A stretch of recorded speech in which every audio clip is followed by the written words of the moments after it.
Halo, para pembaca setia kisah senja. Cerita yang akan saya sampaikan hari ini adalah kisah memilukan dari seorang wanita, ketika ibu mertuanya menyeretnya ke halaman dan memukulinya hingga muntah darah hanya karena sebuah mangkuk pecah. Suaminya tidak melerai. Ia hanya mendekat dengan tenang, memungut sebuah pecahan porselen, dan berkata kepada ibunya, "Ibu," pelan-pelan memukulnya. "Nanti tangan ibu terluka." Pada saat itu, dunia saya tidak hanya runtuh. Dunia saya hancur lebur menjadi debu dan meledak. Dan dari tumpukan abu itu, lahirlah diri saya yang sama sekali berbeda.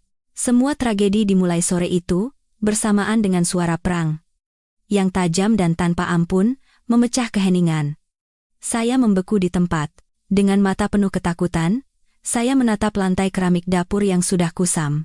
Peninggalan satu-satunya dari almarhumah ibu saya sebelum beliau menutup mata, sebuah mangkuk porselen antik bermotif bunga seladon yang menjadi hantaran pernikahan saya, telah hancur berkeping-keping. Tangan saya masih gemetar hebat. Saya masih bisa merasakan dengan jelas momen ketika mangkuk yang licin itu terlepas dari genggaman saya saat hendak meraih wadah garam. Itu bukan sekadar mangkuk. Itu adalah jiwa ibu saya, kehangatan terakhir dari keluarga saya yang coba saya pertahankan saat memasuki rumah tangga yang seperti neraka ini. Sebelum saya sempat sadar dan merasakan kesedihan karena kehilangan benda berharga itu, sebuah suara melengking penuh amarah dari arah ruang keluarga menusuk gendang telinga saya. "Suara apa pecah itu? Sedang apa kamu di dapur?" Itu adalah suara Ibu Lastri, ibu mertua saya. Ia masuk sambil menyeret sandal jepitnya di lantai keramik yang usang. Ia masih mengenakan daster yang lusuh. Begitu matanya yang setajam silet menemukan pecahan-pecahan porselen di lantai, matanya langsung menyala karena murka. Ia datang bukan untuk memeriksa apakah tangan saya terluka. Ia datang untuk menudingkan jarinya tepat di wajah saya. Sumpah serapah yang mengerikan mengalir deras dari mulutnya tanpa sedikit pun keraguan. "Ya Tuhan, mangkukku. Kamu tahu tidak betapa berharganya mangkuk itu? Dasar anak desa, matamu ditaruh di mana? Apapun yang kamu sentuh pasti hancur. Benar-benar cuma bisa menghabiskan nasi dan merusak seisi rumah."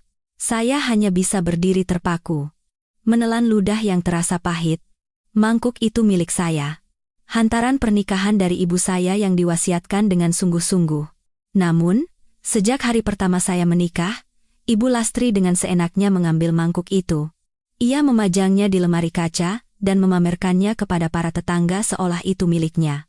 Ia berkata bahwa mangkuk itu adalah pusaka keluarganya, benda yang bahkan untuk melihatnya saja keluarga saya harus mengumpulkan berkah selama 3 generasi. Beberapa kali saya ingin mengatakan yang sebenarnya, tetapi saya selalu mengurungkan niat. Saya takut. Takut pada suasana mencekam di rumah ini, takut pada kekerasan verbal yang lebih menyakitkan daripada sayatan pisau. "Ibu, saya tidak sengaja." Saya mencoba menjelaskan dengan suara bergetar. "Tidak sengaja katamu? Berani sekali kamu menjawab."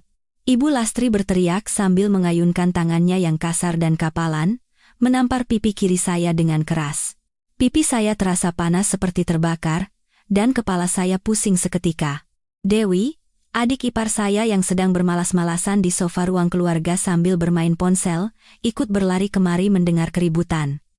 Bukannya melerai, ia justru cemberut dan semakin memanasi suasana. Dengan suara penuh penghinaan, ia berkata, "Loh, kalau Mbak yang memecahkan, ya Mbak yang harus tanggung jawab. Kenapa malah berdiri di situ sambil menangis? Ibu itu sayang sekali sama mangkuk itu. Dijual pun, Mbak tidak akan bisa menggantinya." Kata-kata itu bagaikan pemicu. Amarah Ibu Lastri berkobar hebat. Ia tidak lagi berkata-kata.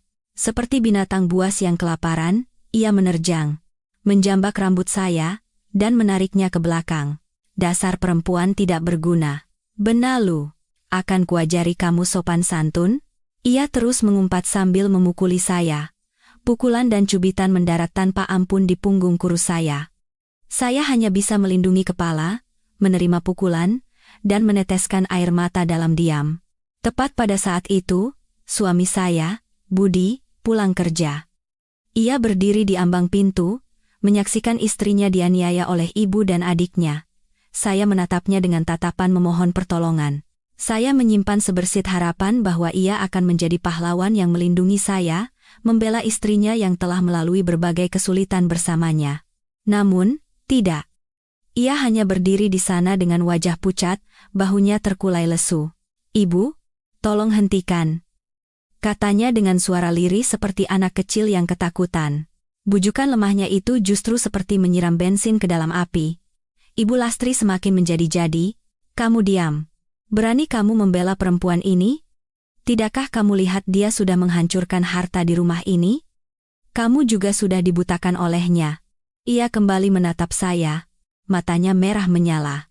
"Hari ini, aku akan memberimu pelajaran. Keluar ke halaman. Cepat keluar." Ia menjambak rambut saya dan menyeret saya ke halaman depan rumah yang berlantai semen. Dewi mengikuti dari belakang sambil tertawa, seolah sedang menonton pertunjukan yang menarik. Saya dihempaskan begitu saja ke lantai semen. Lutut saya terbentur keras dan terasa sakit luar biasa. Langit mulai menurunkan hujan. Tetesan air hujan yang dingin membasahi kulit saya. Ibu Lastri tidak berhenti. Ia mengambil sapu lidi yang tersandar di sudut halaman dan mulai memukulkannya ke tubuh saya tanpa henti. "Akan kuajari kamu. Akan kubuat kamu jera." Dewi hanya menonton dari samping sambil bersedekap, sesekali melontarkan kata-kata penuh hinaan. "Pukul lebih keras. Bu. Biar dia sadar diri. Pukul yang kencang. Dasar orang kampung, mentang-mentang tidak tahu apa-apa." Saya meringkuk. Rasa sakit fisik menjalar ke seluruh tubuh. Saya menatap suami saya, Budi. Ia masih berdiri di bawah atap teras, hanya menyaksikan istrinya dipukuli tanpa daya. Ia tidak berani maju. Ia tidak punya keberanian untuk menentang ibunya. Dan kemudian, saat yang paling kejam pun tiba. Ia berjalan dari bawah teras, menuju tempat pecahan-pecahan mangkuk berserakan. Untuk sesaat, saya berpikir ia akan melerai ibunya dan membantu saya berdiri. Tetapi tidak.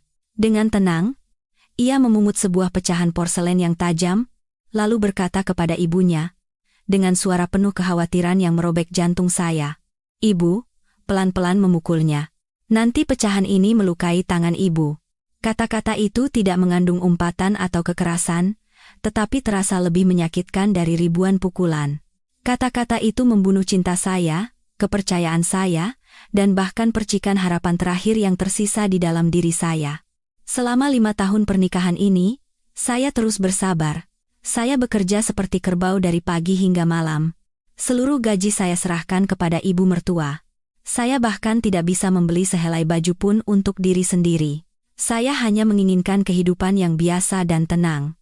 Namun, yang saya dapatkan hanyalah penghinaan, caci maki, dan kini, kekerasan yang tidak manusiawi dari keluarga ini. Hujan semakin deras, dan pukulan itu tidak menunjukkan tanda-tanda akan berhenti. Darah mulai mengalir dari sudut bibir saya, bercampur dengan air mata dan air hujan yang terasa asin. Saya tidak lagi merasakan sakit. Tubuh saya seolah sudah mati rasa. Sesuatu di dalam kepala saya hancur berkeping-keping. Bukan mangkuk itu, melainkan kesabaran terakhir saya, benteng pertahanan terakhir saya. Mereka baru berhenti memukuli saya ketika Ibu Lastri sudah terengah-engah dan sapu lidi di tangannya hancur berantakan. Ia melempar sapu itu ke lantai dan mengatur napasnya yang tersengal-sengal sambil bertolak pinggang. Dewi pun tampaknya sudah bosan menonton. "Sudah, Bu. Nanti kalau perempuan ini mati, kita yang repot." Saya terbaring di lantai yang dingin, di genangan air hujan dan darah. Perlahan, saya mengangkat kepala dan menatap ketiga orang yang berdiri di depan saya. Ibu mertua, adik ipar, dan suami saya yang lemah. Mengapa wajah mereka terlihat begitu asing dan begitu jahat? Dan saat itulah, sesuatu yang luar biasa terjadi. Saya mulai tertawa. Bukan tawa sinis, melainkan tawa gila yang menggema. Suara tawa saya menembus derasnya hujan, membuat ketiga orang itu terperanjat dan menatap saya seolah saya adalah makhluk aneh. Mereka mungkin berpikir saya sudah gila karena dipukuli. Tetapi tidak. Saya tidak pernah merasa sejernih ini sebelumnya. Saya mencoba bangkit dengan bertumpu pada tangan, tetapi kembali jatuh. Saya menatap lurus ke mata mereka. Senyum di bibir saya tidak hilang. Justru semakin lebar dan cemerlang. Di tengah hujan, mata saya pasti tampak semerah darah. Dengan suara serak, namun dengan penekanan pada setiap suku kata, saya melontarkan satu kalimat yang penuh tantangan, yang tidak akan pernah mereka lupakan seumur hidup mereka. Lanjutkan saja. Drama kejam keluarga mertua ini akan berlanjut seperti apa? Dan mengapa saya memberikan reaksi yang begitu aneh? Rahasia apa yang tersembunyi di balik kesabaran saya? Jika Anda penasaran seperti saya, jangan lupa untuk berlangganan, menyukai, dan mengaktifkan notifikasi di kanal Kisah Senja, dan nantikan kelanjutan dari cerita yang mendebarkan ini. Suara saya serak, tetapi satu kalimat penuh tantangan itu bergema di tengah hujan seperti sebuah kutukan. Lanjutkan saja. Ketiga orang di depan saya, yang beberapa saat lalu masih menikmati penderitaan saya, kini membeku seperti batu. Sapu lidi yang hancur tergeletak di tanah, sama seperti pernikahan saya yang kini telah hancur berkeping-keping. Ibu Lastri, yang tadinya ganas seperti singa betina, kini ternganga dengan mata yang dipenuhi keterkejutan dan kebingungan. Ia mungkin tidak pernah membayangkan menantu perempuan yang selama ini ia injak-injak seperti serangga, yang ia anggap benda tak bernyawa, bisa tertawa gila dan melontarkan provokasi yang mengerikan. Dewi, adik ipar saya yang angkuh, tidak jauh berbeda. Ekspresi kemenangannya lenyap, digantikan oleh rasa takut dan jijik. Ia mundur selangkah dan bersembunyi di belakang ibunya, seolah saya bukan lagi kakak iparnya, melainkan hantu yang bangkit dari kubur. Hanya suami saya, Budi, pria yang pernah saya cintai dengan segenap jiwa, yang menunjukkan ekspresi paling rumit. Ia menatap saya, di matanya, tidak hanya ada keterkejutan, tetapi juga sekelibat rasa bersalah. Itu adalah kebingungan seorang pengecut yang terpojok. Ia tidak mengerti. Mereka bertiga tidak mengerti. Mereka pikir saya sudah gila. Mereka tidak tahu bahwa kekejaman mereka telah membunuh citra yang penurut dan baik hati kemarin, dan membangkitkan citra yang baru, yang tidak akan kehilangan apa-apa lagi, tepat di genangan darah ini. Keheningan yang mencekam menyelimuti halaman kecil itu. Hanya suara hujan yang terdengar semakin deras, seolah hendak membersihkan semua penghinaan yang harus saya alami. Ibu Lastri yang pertama kali sadar. Keterkejutan di wajahnya dengan cepat berubah menjadi amarah yang lebih besar. Diprovokasi oleh mangsanya sendiri adalah sebuah penghinaan yang tidak bisa ia terima. Kamu sudah gila. Perempuan ini benar-benar sudah gila. Teriaknya kalap. Namun, ia tidak lagi berani menerjang saya. Sepertinya, suara tawa saya benar-benar telah membuatnya takut. Sebaliknya, ia menunjuk ke arah gerbang dan berteriak, "Pergi. Pergi dari rumahku sekarang juga. Rumah ini tidak bisa menerima perempuan gila sepertimu. Aku tidak mau melihat wajahmu lagi, cepat pergi." Dewi segera menimpali. "Benar. Pergi sana. Jangan cemari rumah kami dengan kegilaanmu." "Mbak, saya tidak mengatakan apa-apa." Dengan sangat perlahan, saya bangkit berdiri. Seluruh tubuh saya sakit dan nyeri. Setiap gerakan kecil terasa seperti ditusuk ribuan jarum. Darah mengalir dari lutut saya, pakaian saya robek dan penuh lumpur. Penampilan saya saat ini pasti sangat mengerikan. Tapi saya tidak peduli lagi. Saya mengangkat kepala dengan tegak dan menatap ketiga orang itu lurus-lurus. Dengan tatapan dingin dan kosong. Saya tidak memohon atau mengemis. Saya hanya berjalan terhuyung-huyung menuju gerbang besi yang berkarat. Bahkan jika mereka tidak mengusir saya tidak bisa tinggal di sini satu detik pun lagi. Budi buru-buru berlari dan memegang lengan saya. "Citra, mau kemana kamu malam-malam hujan begini?" Suaranya terdengar panik. Mungkin sisa nuraninya yang terakhir muncul, atau mungkin ia hanya takut saya akan membuat keributan di luar dan mempermalukan mereka di depan para tetangga. Saya menepis tangannya dengan dingin. "Jangan sentuh aku," suara saya bukan lagi milik saya, terdengar asing, sedingin es, dan penuh dengan kebencian. Tanpa menoleh ke arahnya, saya terus berjalan keluar. Dengan suara derit yang mengerikan, gerbang besi itu tertutup di belakang saya. Momen itu menjadi pemutus total bagi 5 tahun masa muda saya, 5 tahun pengorbanan saya yang sia-sia. Saya berjalan di bawah guyuran hujan lebat. Air hujan terasa perih saat mengenai luka di wajah dan bibir saya. Tetapi saya tidak merasakan apa-apa. Rasa sakit fisik tidak ada apa-apanya dibandingkan dengan luka di jiwa saya. Di saku saya tidak ada uang sepeser pun, tidak ada ponsel, Tidak ada apa-apa selain pakaian yang robek ini. Saya tidak tahu harus kemana, harus bergantung pada siapa. Saya berjalan tanpa tujuan seperti hantu yang gentayangan di kota yang asing. Cahaya lampu jalan yang berpendar di tengah hujan, tampak seperti masa depan saya yang suram. Saya melewati jalan-jalan, berjalan di antara orang-orang yang sibuk berlalu lalang.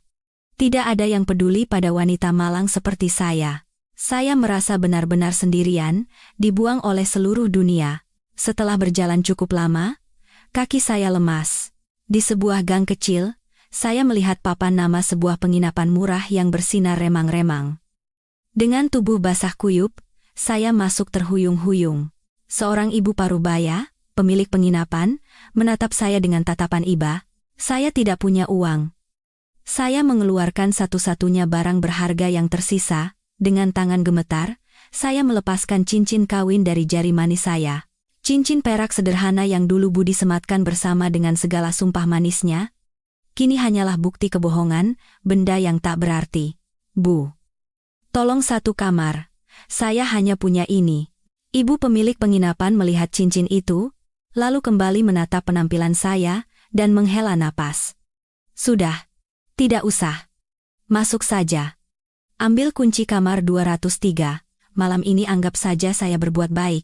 Saya mengambil kunci itu, mengucapkan terima kasih dengan suara lirih, lalu menyeret tubuh saya yang berat menaiki tangga. Kamar kecil dan lembab itu hanya berisi sebuah tempat tidur tua, kipas angin yang berderit, dan sebuah jendela kecil yang hanya menampakkan dinding gedung seberang. Tetapi bagi saya saat ini, tempat itu terasa seperti surga. Saya mengunci pintu dan terduduk di lantai yang dingin. Begitu sendirian, dinding ketegaran yang saya bangun dengan susah payah runtuh. Saya memeluk lutut dan menangis sejadi-jadinya. Menangisi nasib saya yang malang, menangisi cinta yang saya berikan di tempat yang salah, menangisi masa muda saya yang terkubur dalam penghinaan. Saya terus terisak hingga tidak ada lagi air mata yang bisa keluar. Di tengah keputusasaan yang mendalam, wajah seseorang melintas di benak saya seperti kilat. Seseorang dengan senyum hangat dan tatapan tegas, yang selalu melindungi saya sepanjang masa kecil saya. Mbak Riana. Kami berdua menjadi yatim piatu sejak kecil dan dibesarkan di rumah bibi kami di desa. Namun, karena kondisi ekonomi yang sulit, Mbak Riana lebih dulu putus sekolah dan merantau ke Jakarta, bekerja serabutan untuk membiayai sekolah saya. Mbak Riana jauh lebih pintar, lebih kuat, dan lebih tegar dari saya. Ia selalu berkata bahwa saya harus hidup dengan kepala tegak, tidak boleh diremehkan oleh siapapun. Namun, setelah saya menikah dengan Budi, komunikasi kami menjadi semakin jarang. Ibu Lastri tidak menyukai kakak saya. Ia bilang kakak saya hanya seorang pedagang, tidak berpendidikan, dan tidak pantas menjadi kakak dari menantunya. Ia menghalangi saya untuk menghubungi Mbak Riana dengan segala cara. Terakhir kali kami berbicara di telepon sudah lebih dari 2 tahun yang lalu. Saya tidak tahu di mana Mbak Riana sekarang, apa yang ia lakukan, atau apakah nomor teleponnya masih sama. Tetapi saat ini, kakak sayalah satu-satunya harapan saya. Dengan tangan gemetar, saya mencoba mengingat nomor telepon yang terakhir kali ia berikan. Nomor yang saya hafal tetapi tidak pernah berani saya hubungi. Saya meminjam telepon kabel tua di meja resepsionis. Suara nada sambung yang panjang dan monoton terdengar begitu putus asa. Saat saya hampir menyerah, sebuah suara wanita terdengar dari seberang. Jantung saya berdebar kencang. Meskipun lebih rendah dan lebih berwibawa dari sebelumnya, saya yakin itu suara kakak saya. Halo? Jantung saya serasa berhenti berdetak. Namun, kata pertama yang saya dengar darinya bukanlah kata-kata penghiburan. Itu adalah sebuah perintah tajam yang menyadarkan saya dari lamunan. Halo? Suara di seberang telepon terdengar sedikit tidak sabar karena tidak ada jawaban. Siapa ini? Kalau tidak ada yang bicara, saya tutup. Jantung saya berdebar kencang. Itu kakak saya.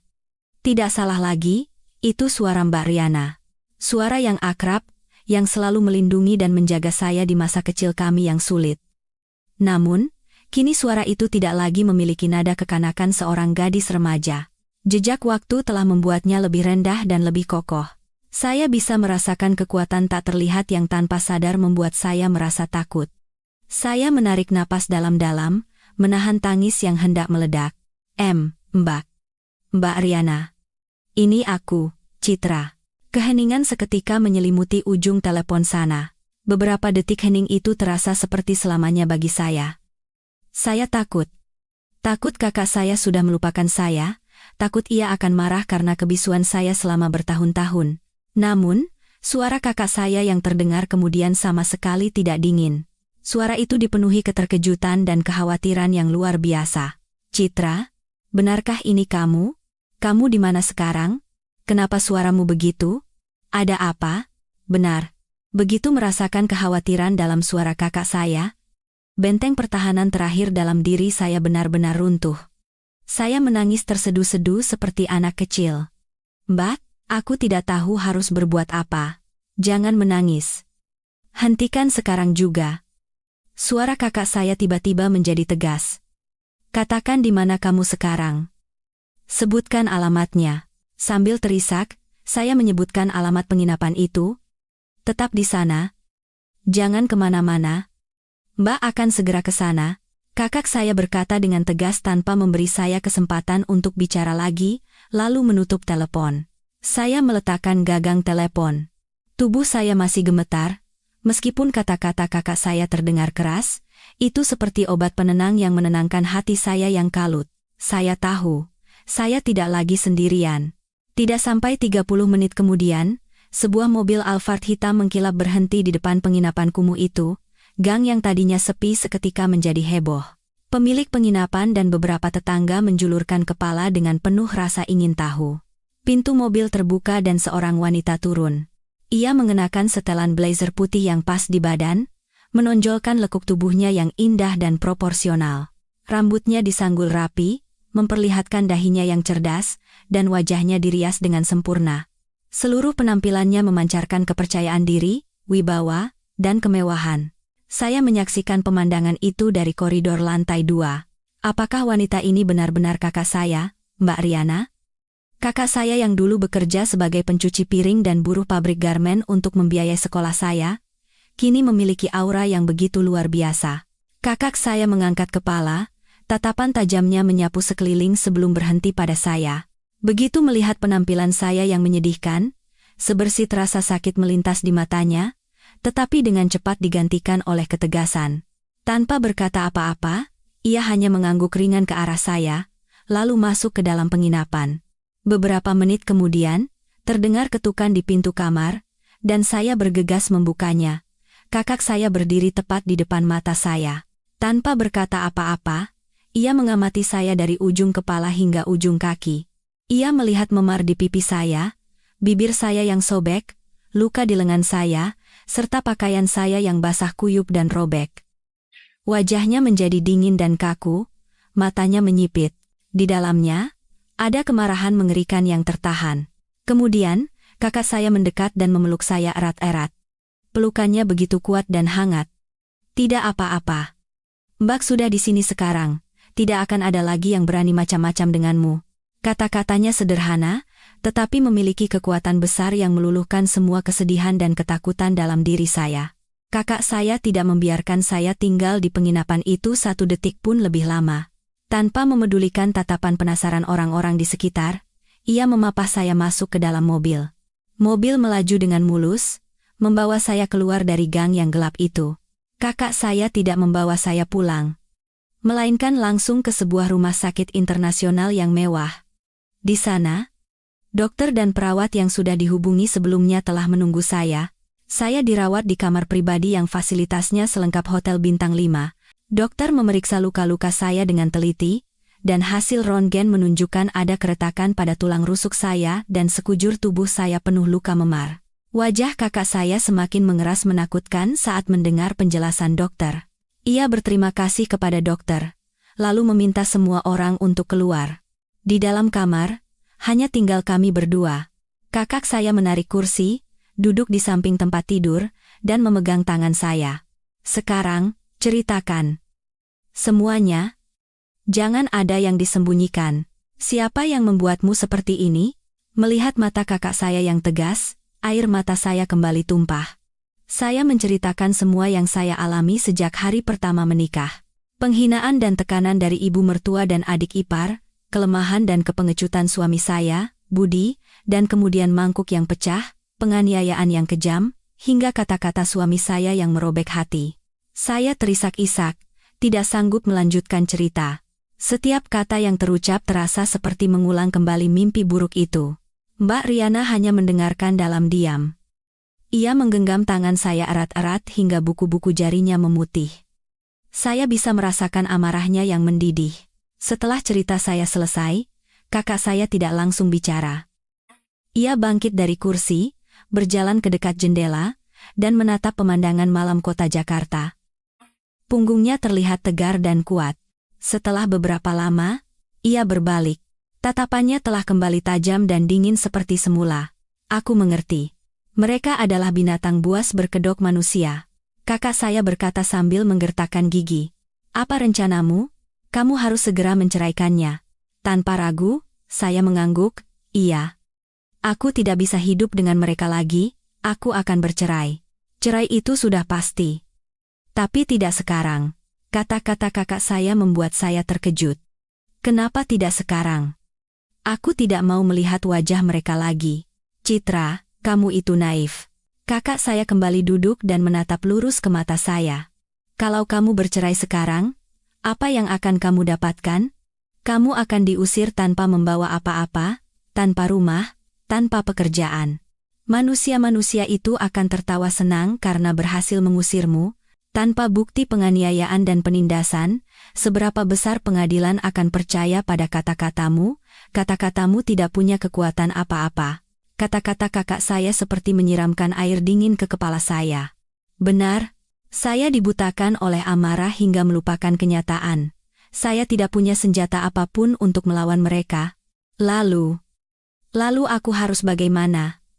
Mbak, saya bingung. Mbak Riana tersenyum tipis. Senyum yang penuh perhitungan dan kepercayaan diri, dengarkan baik-baik. Besok pagi, setelah dokter selesai memeriksa, kembalilah ke rumah itu. Kembali ke sana, teriak saya.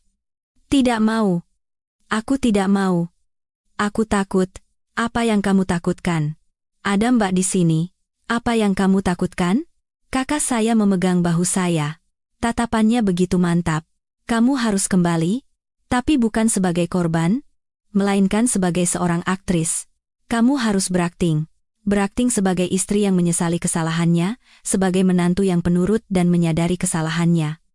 Kamu harus membuat mereka percaya bahwa mereka telah berhasil menaklukkanmu sepenuhnya. Kamu harus membuat mereka lengah. Dengan begitu, mereka akan menunjukkan belangnya sendiri. Kakak saya mengeluarkan ponsel pintar terbaru dan sebuah pulpen kecil dari tasnya. Ini ponsel baru. Ada fungsi rekam suara rahasia, dan ini pulpen kamera, pelajari cara pakainya. Mulai sekarang, kamu harus merekam setiap perkataan dan perbuatan mereka. Semua itu akan menjadi bukti untuk kita menyeret seluruh keluarga itu ke jalanan. Saya menatap benda-benda di tangan kakak saya dan wajahnya secara bergantian. Rencana kakak saya begitu berani dan menakutkan. Tetapi di tengah keputusasaan ini, itulah satu-satunya jalan. Skenario drama ini kita yang tulis, dan akhir ceritanya juga kita yang tentukan. Mengerti? Tanya kakak saya dengan tatapan penuh wibawa. Saya menatap mata kakak saya yang penuh keyakinan. Rasa takut dalam diri saya perlahan sirna, digantikan oleh sebuah tekad yang dingin. Benar. Aku tidak boleh hancur. Aku sudah cukup menderita. Sekarang saatnya aku merebut kembali keadilan untuk diriku sendiri. Iya, aku mengerti.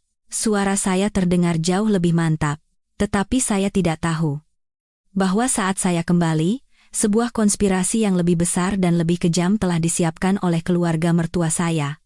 Dan jebakan itu berhubungan dengan sebuah rahasia yang bahkan tidak pernah saya bayangkan. Malam itu, meskipun berbaring di ranjang rumah sakit yang empuk, pikiran saya berkecamuk hebat. Rencana Mbak Riana begitu berani sekaligus berisiko. Kembali ke tempat yang telah menghancurkan saya, menghadapi orang-orang yang menyiksa saya, dan berpura-pura menjadi orang yang pengecut dan bersalah. Bisakah saya melakukannya? Rasa takut yang telah meresap ke dalam setiap sel tubuh saya selama 5 tahun terakhir masih membelenggu saya. Tatapan Ibu Lastri, penghinaan Dewi, dan di atas segalanya, kebisuan Budi yang mengerikan. Tetapi kemudian, saya teringat tatapan tegas kakak saya dan suaranya saat berkata, "Ada Mbak di sini." Benar, saya tidak lagi sendirian. Dan yang lebih penting, ini bukan hanya untuk diri saya sendiri, ini untuk merebut kembali harga diri saya, membuat manusia-manusia jahat itu membayar perbuatan mereka, dan agar kelak saya bisa hidup dengan kepala tegak. Pikiran itu memberi saya keberanian.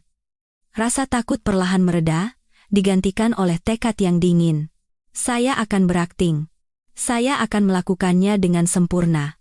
Keesokan paginya, dokter kembali memeriksa luka-luka saya. Keretakan pada tulang rusuk, butuh waktu untuk pulih, tetapi luka luar sudah membaik. Mbak Riana telah menyiapkan pakaian baru untuk saya. Bukan merek mahal, melainkan daster coklat yang sederhana dan sedikit lusuh, serta kaos. Ia bahkan menyiapkan kerudung untuk menutupi kepala. "Kamu harus terlihat semenyedihkan dan semenyesal mungkin." "Semakin menyedihkan, semakin baik," pesan kakak saya. Saya melihat pantulan diri saya di cermin. Seorang wanita asing berdiri di sana. Wajah yang masih sedikit bengkak, mata yang cekung, dan pakaian yang kampungan, terlihat begitu malang dan menyedihkan, seperti orang yang baru datang dari desa. "Sempurna," Mbak Riana mengangguk puas. Ia memberikan saya sebuah ponsel jadul. "Sementara pakai ini saja.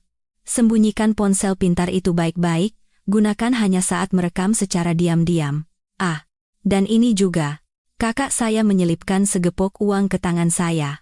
"Simpan untuk keadaan darurat, tapi jangan sampai ketahuan. Mereka tidak boleh tahu kamu punya uang." Kakak saya mengantar saya sampai ke gerbang depan rumah sakit. "Alphard hitam itu masih di sana. Mbak akan menyuruh orang mengawasimu 24 jam. Kalau ada apa-apa, tekan saja tombol panggilan darurat di ponsel baru itu. Orang akan langsung datang." Perhatian kakak saya membuat saya merasa jauh lebih tenang. Saya naik taksi dan kembali ke tempat itu. Tempat yang beberapa hari lalu harus saya tinggalkan dalam penghinaan. Berdiri di depan gerbang besi, jantung saya kembali berdebar kencang. Saya menarik napas dalam-dalam, memasang ekspresi takut dan malu-malu, lalu mengetuk pintu dengan tangan gemetar. Yang membuka pintu adalah Dewi. Matanya membelalak melihat saya, lalu dengan cepat berubah menjadi ekspresi menghina. "Oh, ternyata masih tahu jalan pulang. Kukira sudah mati di jalan." Saya tidak berkata apa-apa, hanya menundukkan kepala dan meremas-remas tangan. Boleh aku masuk?" Ibu Lastri yang mendengar suara dari dalam juga keluar. Melihat penampilan saya, ia tertawa sinis. "Kenapa? Sudah puas menderita di luar sana? Sekarang mau mengemis lagi? Kamu pikir rumah ini pasar? Bukan tempat yang bisa kamu datangi dan tinggalkan sesuka hati." "Ibu, saya salah. Semuanya salah saya." Saya langsung berlutut di depan pintu. Air mata mulai mengalir. Kali ini bukan akting.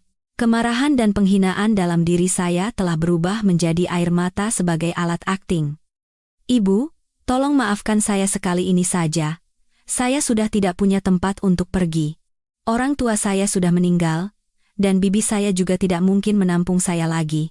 Saya mengarang cerita sedih, merendahkan diri saya hingga ke dasar. Akting saya sepertinya berhasil. Wajah Ibu Lastri dan Dewi menunjukkan kepuasan. Melihat orang yang berani menantang mereka kini berlutut, dan mengemis adalah sebuah kenikmatan yang tidak bisa mereka tolak. Sudah. Ibu Lastri berdeham, berpura-pura murah hati, "Melihat kamu sudah menjadi menantu di rumah ini selama beberapa tahun, aku akan menerimamu kembali. Tapi ke depannya, tahu dirilah dan jaga sikapmu. Mulai sekarang, semua pekerjaan rumah kamu yang kerjakan. Jangan membantah sedikit pun. Mengerti?" Iya, Bu. Saya mengerti. "Terima kasih, Bu." Setelah menundukkan kepala dengan suara lirih, barulah saya diizinkan masuk dengan tubuh gemetar. Budi tidak ada di rumah. Mungkin sudah berangkat kerja. Saya diam-diam masuk ke dapur dan mulai bersih-bersih. Saya bekerja seperti mesin tanpa mengangkat kepala. Dewi duduk miring di sofa sambil makan kuaci dan memberi perintah. Lantainya dipel yang bersih, kotor seperti kandang babi, dan cucian yang menumpuk itu juga cuci semua. Sudah seminggu tidak dicuci.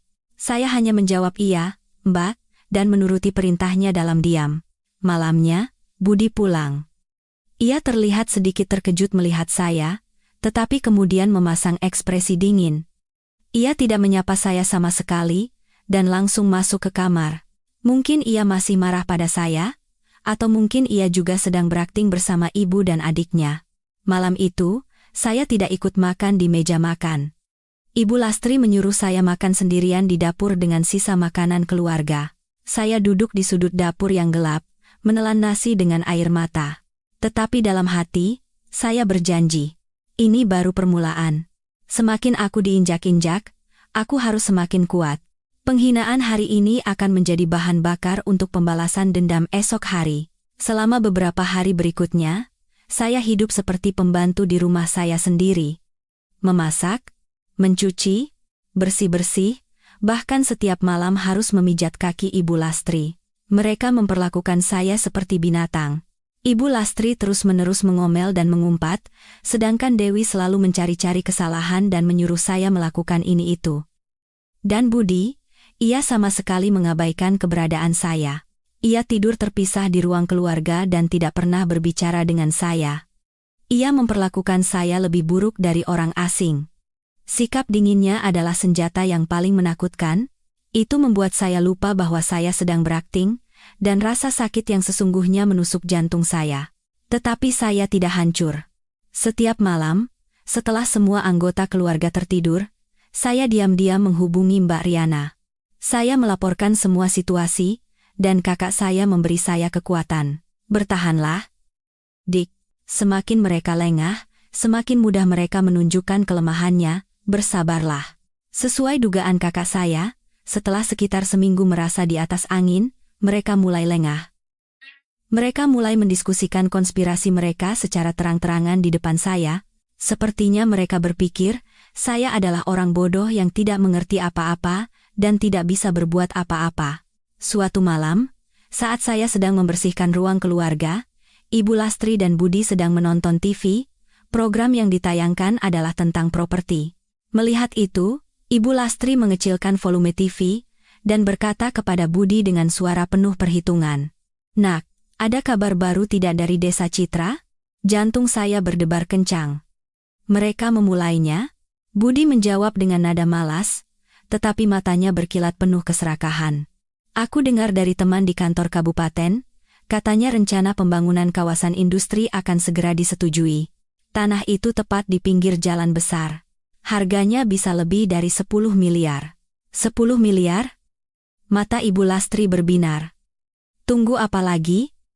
Cepat ambil alih tanah itu. Kalau kita lambat, nanti perempuan itu berubah pikiran. Bagaimana? Tapi bagaimana cara mengambilnya, Bu? Hubunganku dengannya sedang tidak baik, dia tidak akan mendengarkan apapun yang kukatakan. Budi memasang ekspresi bingung, Ibu Lastri mencibir. Dasar anak tidak berguna. Itu saja harus diajari ibumu. Kamu baik-baikin dia selama beberapa hari, bujuk dia pelan-pelan untuk menandatangani surat kuasa atau akta hibah. Bilang saja karena ada rencana pembangunan dari pemerintah, prosedur surat menyuratnya jadi rumit. Dia itu istrimu, masa tidak percaya padamu? Setelah tanah itu kita dapatkan, dan uangnya masuk ke tangan kita bisa membuang perempuan itu kapan saja. Saya berdiri di balik dinding, menggenggam erat ponsel pintar dengan fungsi rekam yang menyala. Seluruh percakapan mereka, konspirasi busuk mereka, terekam tanpa ada satu kata pun yang terlewat. Hati saya menjadi sedingin es. Inilah tujuan mereka yang sebenarnya. Mangkuk yang pecah hanyalah alasan, penganiayaan itu hanyalah permulaan. Tanah peninggalan orang tua sayalah umpan yang sebenarnya mereka incar. Dan suami saya, ia bukan hanya lemah. Ia adalah kaki tangan yang ikut merencanakan untuk menipu istrinya demi merampas hartanya. Tetapi mereka tidak tahu bahwa drama yang mereka sutradarai dan bintangi ini tidak lagi berada di tangan mereka. Percakapan Budi dan Ibu Lastri malam itu bagaikan palu godam yang menghantam kepala saya, tetapi saya tidak jatuh. Justru saya menjadi benar-benar sadar. Ilusi terakhir saya tentang suami yang lemah tetapi masih memiliki hati nurani hancur berkeping-keping. Ia bukan hanya pengecut, tetapi juga kaki tangan yang kejam. Seekor ular berbisa yang bersama ibunya merencanakan untuk menelan mangsanya yang bernama saya ini secara utuh. File rekaman di ponsel pintar pemberian Mbak Riana menjadi senjata pertama saya. Bukti yang tak terbantahkan atas konspirasi busuk mereka. Saya segera mengirimkan file itu kepada kakak saya. Beberapa menit kemudian, telepon dari kakak saya berdering. Suaranya penuh amarah, tetapi sekaligus sangat tenang. Bagus, Citra. Bagus sekali. Inilah yang kita butuhkan. Rubah-rubah tua yang licik itu belum tahu siapa yang mereka hadapi. Suara kakak saya yang penuh percaya diri menenangkan amarah yang membara dalam diri saya dan mengubahnya menjadi tekad yang dingin. Sekarang aku harus bagaimana, Mbak? Tanya saya dengan suara yang lebih mantap. Tenang, lanjutkan aktingmu. Kamu harus berpura-pura tidak tahu apa-apa, tetap menjadi istri yang penurut dan malang. Aku butuh waktu untuk menyelidiki Budi lebih dalam. Firasatku mengatakan ini bukan hanya masalah tanah. Seorang pria yang tiba-tiba butuh uang banyak biasanya punya alasan yang lebih mendesak daripada sekadar keserakahan. Kata-kata kakak saya membuat saya berpikir. Benar. Budi selama ini, meskipun lemah, bukanlah orang yang punya ambisi besar. Ia hanya seorang karyawan biasa yang gajinya pas-pasan untuk biaya hidup. Lalu mengapa sekarang ia bersama ibunya merencanakan untuk merampas harta sebesar itu? Pasti ada tekanan dari luar. Sesuai perintah kakak saya melanjutkan akting sebagai istri yang malang. Beberapa hari kemudian, sesuai naskah Ibu Lastri, Budi mulai mengubah sikapnya kepada saya. Ia tidak lagi mengabaikan saya dengan dingin. Ia mulai mengajak saya bicara. Awalnya dengan sapaan canggung, lalu perlahan mulai membujuk saya dengan kata-kata manis. Ia membelikan saya jepit rambut baru, hadiah yang sangat kecil, tetapi ini adalah pertama kalinya dalam beberapa tahun. Ia bahkan membantu saya mencuci piring, sesuatu yang belum pernah ia lakukan sebelumnya. Ia berakting dengan sempurna sebagai suami yang menyesal. Citra, maafkan aku. Suatu malam, saat kami hanya berdua, ia memegang tangan saya dan berkata dengan suara penuh penyesalan. Hari itu aku salah. Aku tidak bisa melindungimu. Aku membiarkan ibu dan Dewi berbuat jahat padamu. Aku benar-benar suami yang buruk. Saya menundukkan kepala, berpura-pura terisak. Bukan salahmu, aku yang salah karena membuat ibu marah. Bukan salahmu. Ia buru-buru menggelengkan kepala. Ibu memang begitu, wataknya keras. Kamu maklumi saja ya. Kedepannya, aku janji tidak akan membiarkanmu sedih lagi. Kita mulai dari awal lagi. Ya, ia memeluk saya. Pelukannya terasa begitu palsu dan dingin. Saya menyandarkan wajah di bahunya, tetapi dalam hati saya merasakan kebencian yang luar biasa. Saya membenci diri saya sendiri yang harus berakting sebagai istri bodoh yang mudah memaafkan. Tetapi saya tahu, inilah harga yang harus saya bayar untuk mencapai tujuan. Setelah beberapa hari masa rekonsiliasi, Budi mulai masuk ke inti persoalan.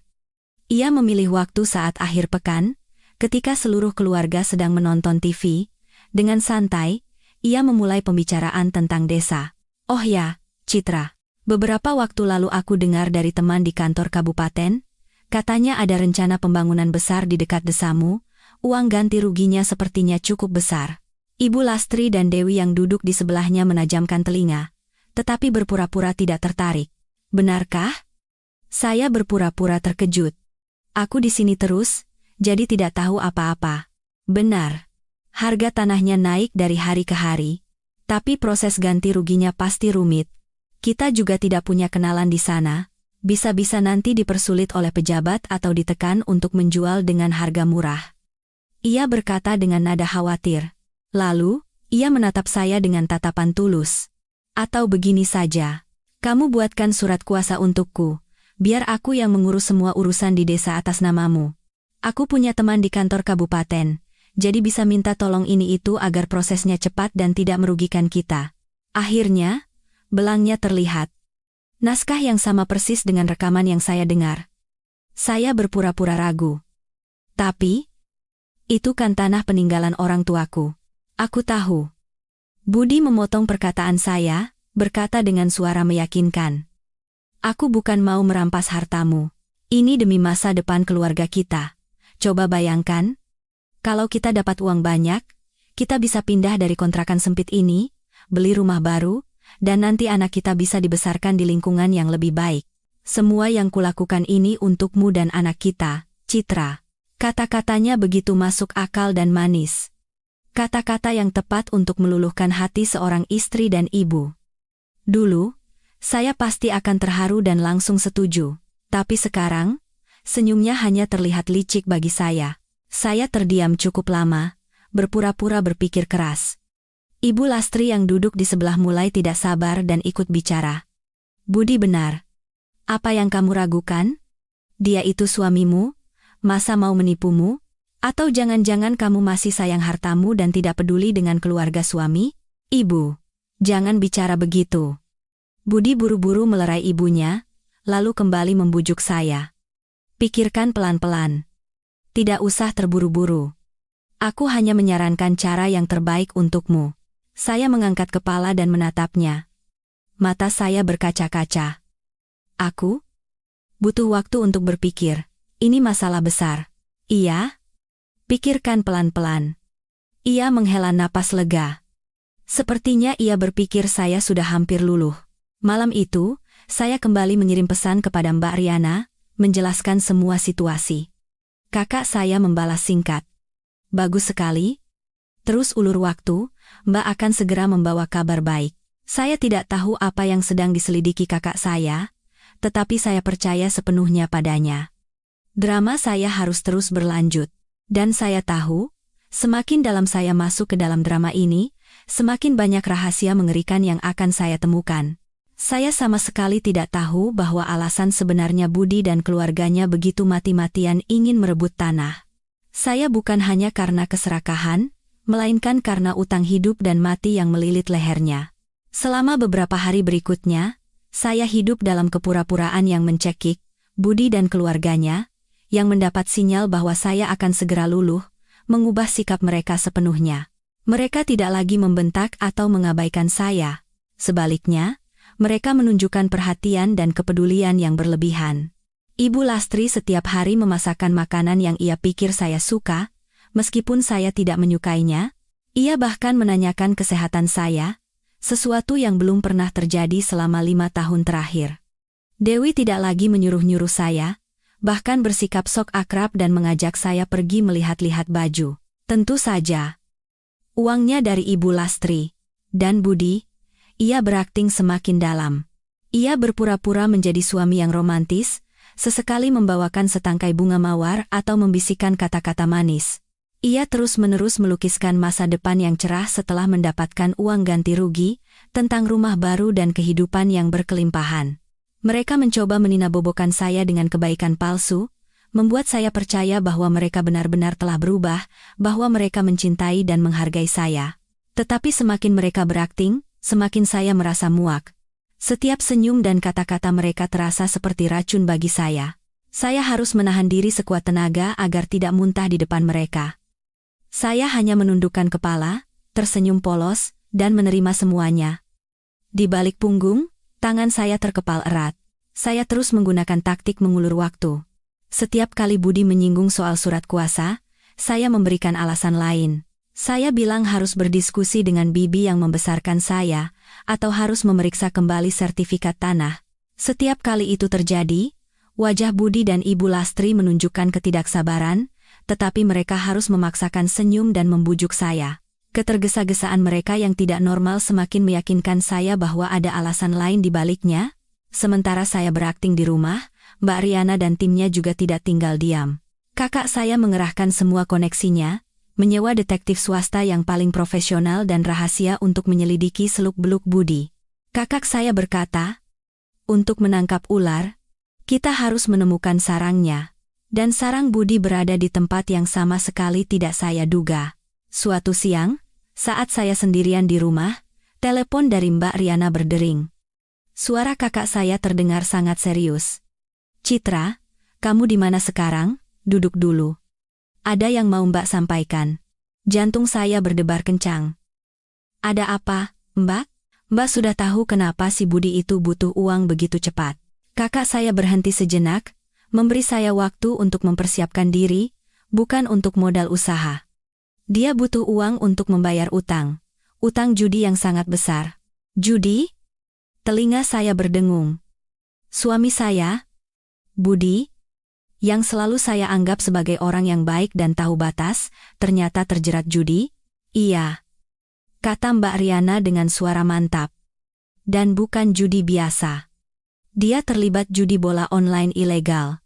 Menurut penyelidikanku, baru-baru ini dia kalah besar beberapa kali, utangnya lebih dari 500 juta. 500 juta. Angka itu bagaikan petir di siang bolong bagi saya. Saya terduduk lemas di lantai. Pikiran saya menjadi kosong. Pantas saja ia terus-menerus meminta saya meminjamkan uang dengan alasan yang tidak masuk akal. Pantas saja ia begitu bernafsu ingin merebut tanah saya. 500 juta, uang yang sulit ia lunasi seumur hidupnya.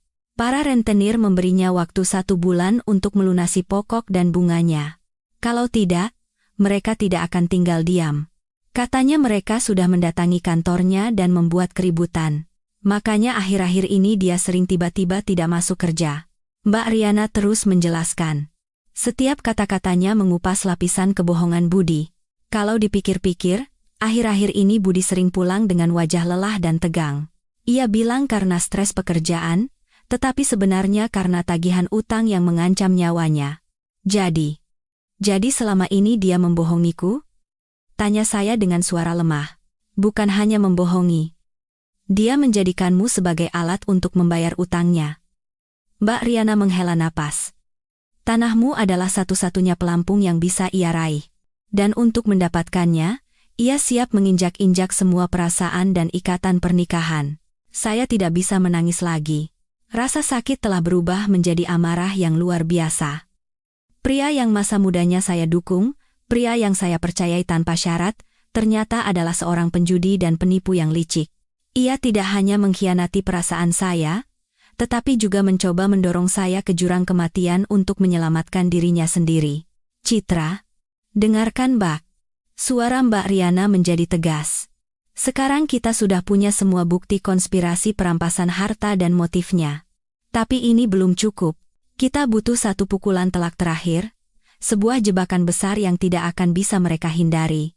Aku harus bagaimana, Mbak? Tanya saya dengan kepala kosong. Berpura-pura setuju untuk menandatangani surat kuasa itu. Kata-kata kakak saya membuat saya terperanjat. Apa? Kalau aku menandatanganinya, dengarkan sampai selesai, potong kakak saya.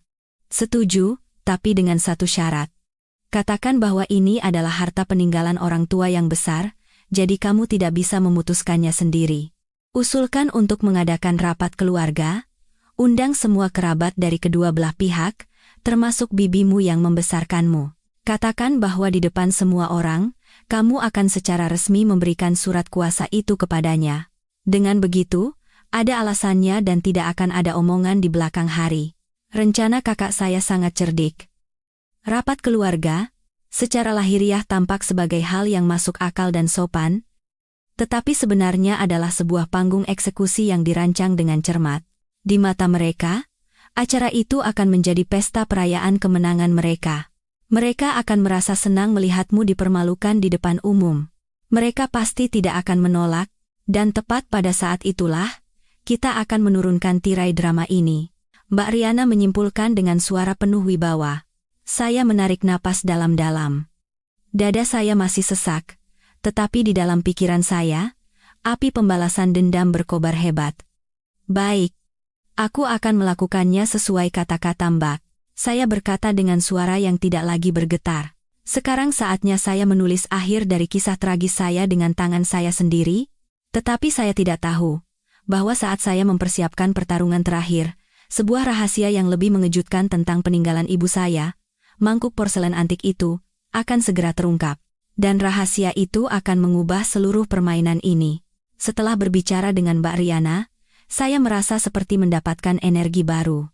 Rencananya sudah jelas. Jalan di depan memang terjal, tetapi tujuannya sudah di depan mata. Saya tidak lagi merasa takut atau sendirian. Ada kakak saya di samping saya.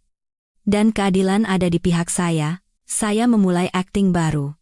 Akting sebagai istri yang akhirnya menyerah pada kata-kata manis dan tekanan dari keluarga suaminya. Malam itu, saat makan malam, saya lebih dulu mengambilkan lauk untuk Budi, tindakan yang sudah sangat lama tidak saya lakukan. Ia terlihat sedikit terkejut, lalu menatap saya dengan tatapan menyelidik. Saya balas menatapnya. Dengan ekspresi lelah tetapi pasrah, "Aku sudah memikirkannya," kata saya, dengan suara ragu-ragu, "soal surat kuasa itu. Aku setuju." Mendengar kata-kata saya, meja makan seketika hening. Budi, Ibu Lastri, dan Dewi, semuanya menatap saya dengan ekspresi tak percaya. Ibu Lastri bahkan menghentikan sumpitnya di udara. "Kamu? Kamu serius?" tanyanya dengan suara ragu. "Iya." Saya mengangguk, menundukkan kepala untuk menghindari tatapan mereka. Budi benar. Wajar kalau seorang suami mengkhawatirkan masa depan keluarganya. Aku yang terlalu egois. Penyerahan diri saya yang begitu mudah membuat mereka tidak percaya, tetapi keraguan itu dengan cepat berubah menjadi kebahagiaan yang tidak bisa disembunyikan. Saya melihat sudut bibir Budi sedikit terangkat membentuk senyum kemenangan. Ibu Lastri berdeham, berpura-pura tegas, tetapi matanya berbinar-binar. "Bagus, begitu baru menantu yang tahu diri. Kita kan sudah satu keluarga. Namun, sesuai perintah kakak saya mengajukan syarat. Tapi, ini adalah harta peninggalan orang tua yang besar. Sebelum meninggal, mereka juga berpesan, saya tidak bisa begitu saja menandatanganinya diam-diam. Begini, bagaimana kalau akhir pekan ini kita adakan acara makan-makan keluarga? Undang semua kerabat dari kedua belah pihak, bibi yang membesarkan saya juga saya minta datang dari desa. Di acara makan-makan itu, di depan semua orang, saya akan secara resmi memberikan surat kuasa kepada Budi. Dengan begitu, semua orang bisa menjadi saksi dan tidak akan ada omongan di belakang hari, saya juga lebih tenang." Usulan saya, dari luar, terdengar sangat masuk akal dan sesuai dengan tata krama seorang anak yang berbakti dan berhati-hati. Itu tepat sasaran pada psikologi Ibu Lastri yang sangat mementingkan gengsi dan pamer. Rapat keluarga di mana menantunya secara terbuka menyerahkan harta kepada anaknya adalah sebuah penegasan kekuasaan yang tak ternilai. Bagi Budi, itu adalah jaminan pasti bahwa saya tidak akan berubah pikiran lagi. "Setuju. Ide yang sangat bagus." Ibu Lastri langsung bertepuk tangan setuju. "Harus begitu. Biar semua kerabat tahu kalau keluarga ini beruntung mendapatkan menantu yang tahu diri. Kita adakan akhir pekan ini juga." Budi juga tidak bisa menyembunyikan kepuasannya, dan mengangguk. "Terima kasih, Citra. Kamu sudah berpikir begitu. Terima kasih sudah mempercayaiku." Ia berkata dengan suara semanis madu. Saya hanya menundukkan kepala untuk menyembunyikan senyum dingin yang tersungging di bibir saya. Ikan telah memakan umpannya. Bahkan dengan kailnya sekaligus. Selama menunggu hari pertarungan, ada satu hal yang terus mengganjal di pikiran saya, yaitu pecahan-pecahan mangkuk porselen antik itu. Sejak hari nahas itu, saya diam-diam mengumpulkan semua pecahannya tanpa sisa, menyimpannya dalam sebuah kotak, dan menyembunyikannya di bagian terdalam lemari. Meskipun pecah, bagi saya itu tetaplah peninggalan suci dari ibu saya. Tetapi sekarang, setelah mengetahui kebenaran tentang nilai tanah itu, saya mulai berpikir lain. Mungkinkah peninggalan orang tua saya tidak sesederhana kelihatannya? Saya memutuskan untuk menelepon Mbak Riana. "Mbak, ada yang ingin ku minta tolong."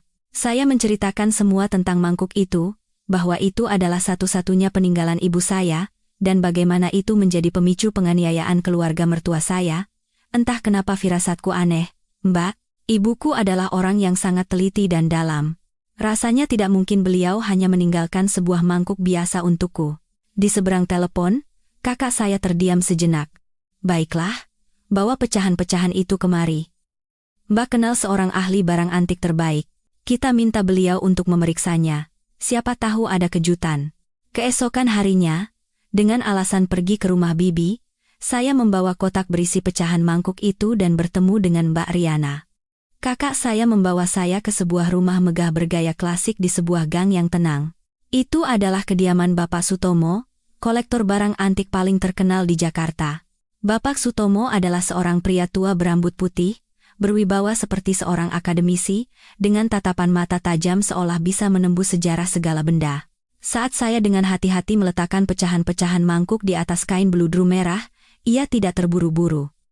Ia hanya menatap saya dan Mbak Riana secara bergantian. "Peninggalan ibu saya," jawab saya. Bapak Sutomo mengangguk, mengenakan sarung tangan putih, baru kemudian perlahan mengambil sebuah pecahan. Ia menyorotkan pecahan-pecahan itu ke cahaya, memeriksa setiap detail motif dan tekstur dengan kaca pembesar kecil. Ruangan itu begitu sunyi hingga hanya terdengar suara napas kami bertiga. Semakin lama dia mati, ekspresi Bapak Sutomo menjadi semakin serius. Alis putihnya mengerut, matanya dipenuhi keterkejutan dan ketidakpercayaan. Ia berulang kali membolak-balik pecahan yang merupakan bagian dasar mangkuk, di mana terdapat sebuah stempel kecil yang samar. Ia bergumam pada dirinya sendiri, "Tidak mungkin. Jangan-jangan ini. Ada apa, Pak?" Tanya Mbak Riana tidak sabar. Bapak Sutomo mengangkat kepala dan menatap kami. Suaranya bergetar karena emosi. "Kalian tahu ini apa?" "Tidak, Pak. Kami hanya tahu ini mangkuk porselen seladon," jawab saya jujur. Bapak Sutomo menggelengkan kepala.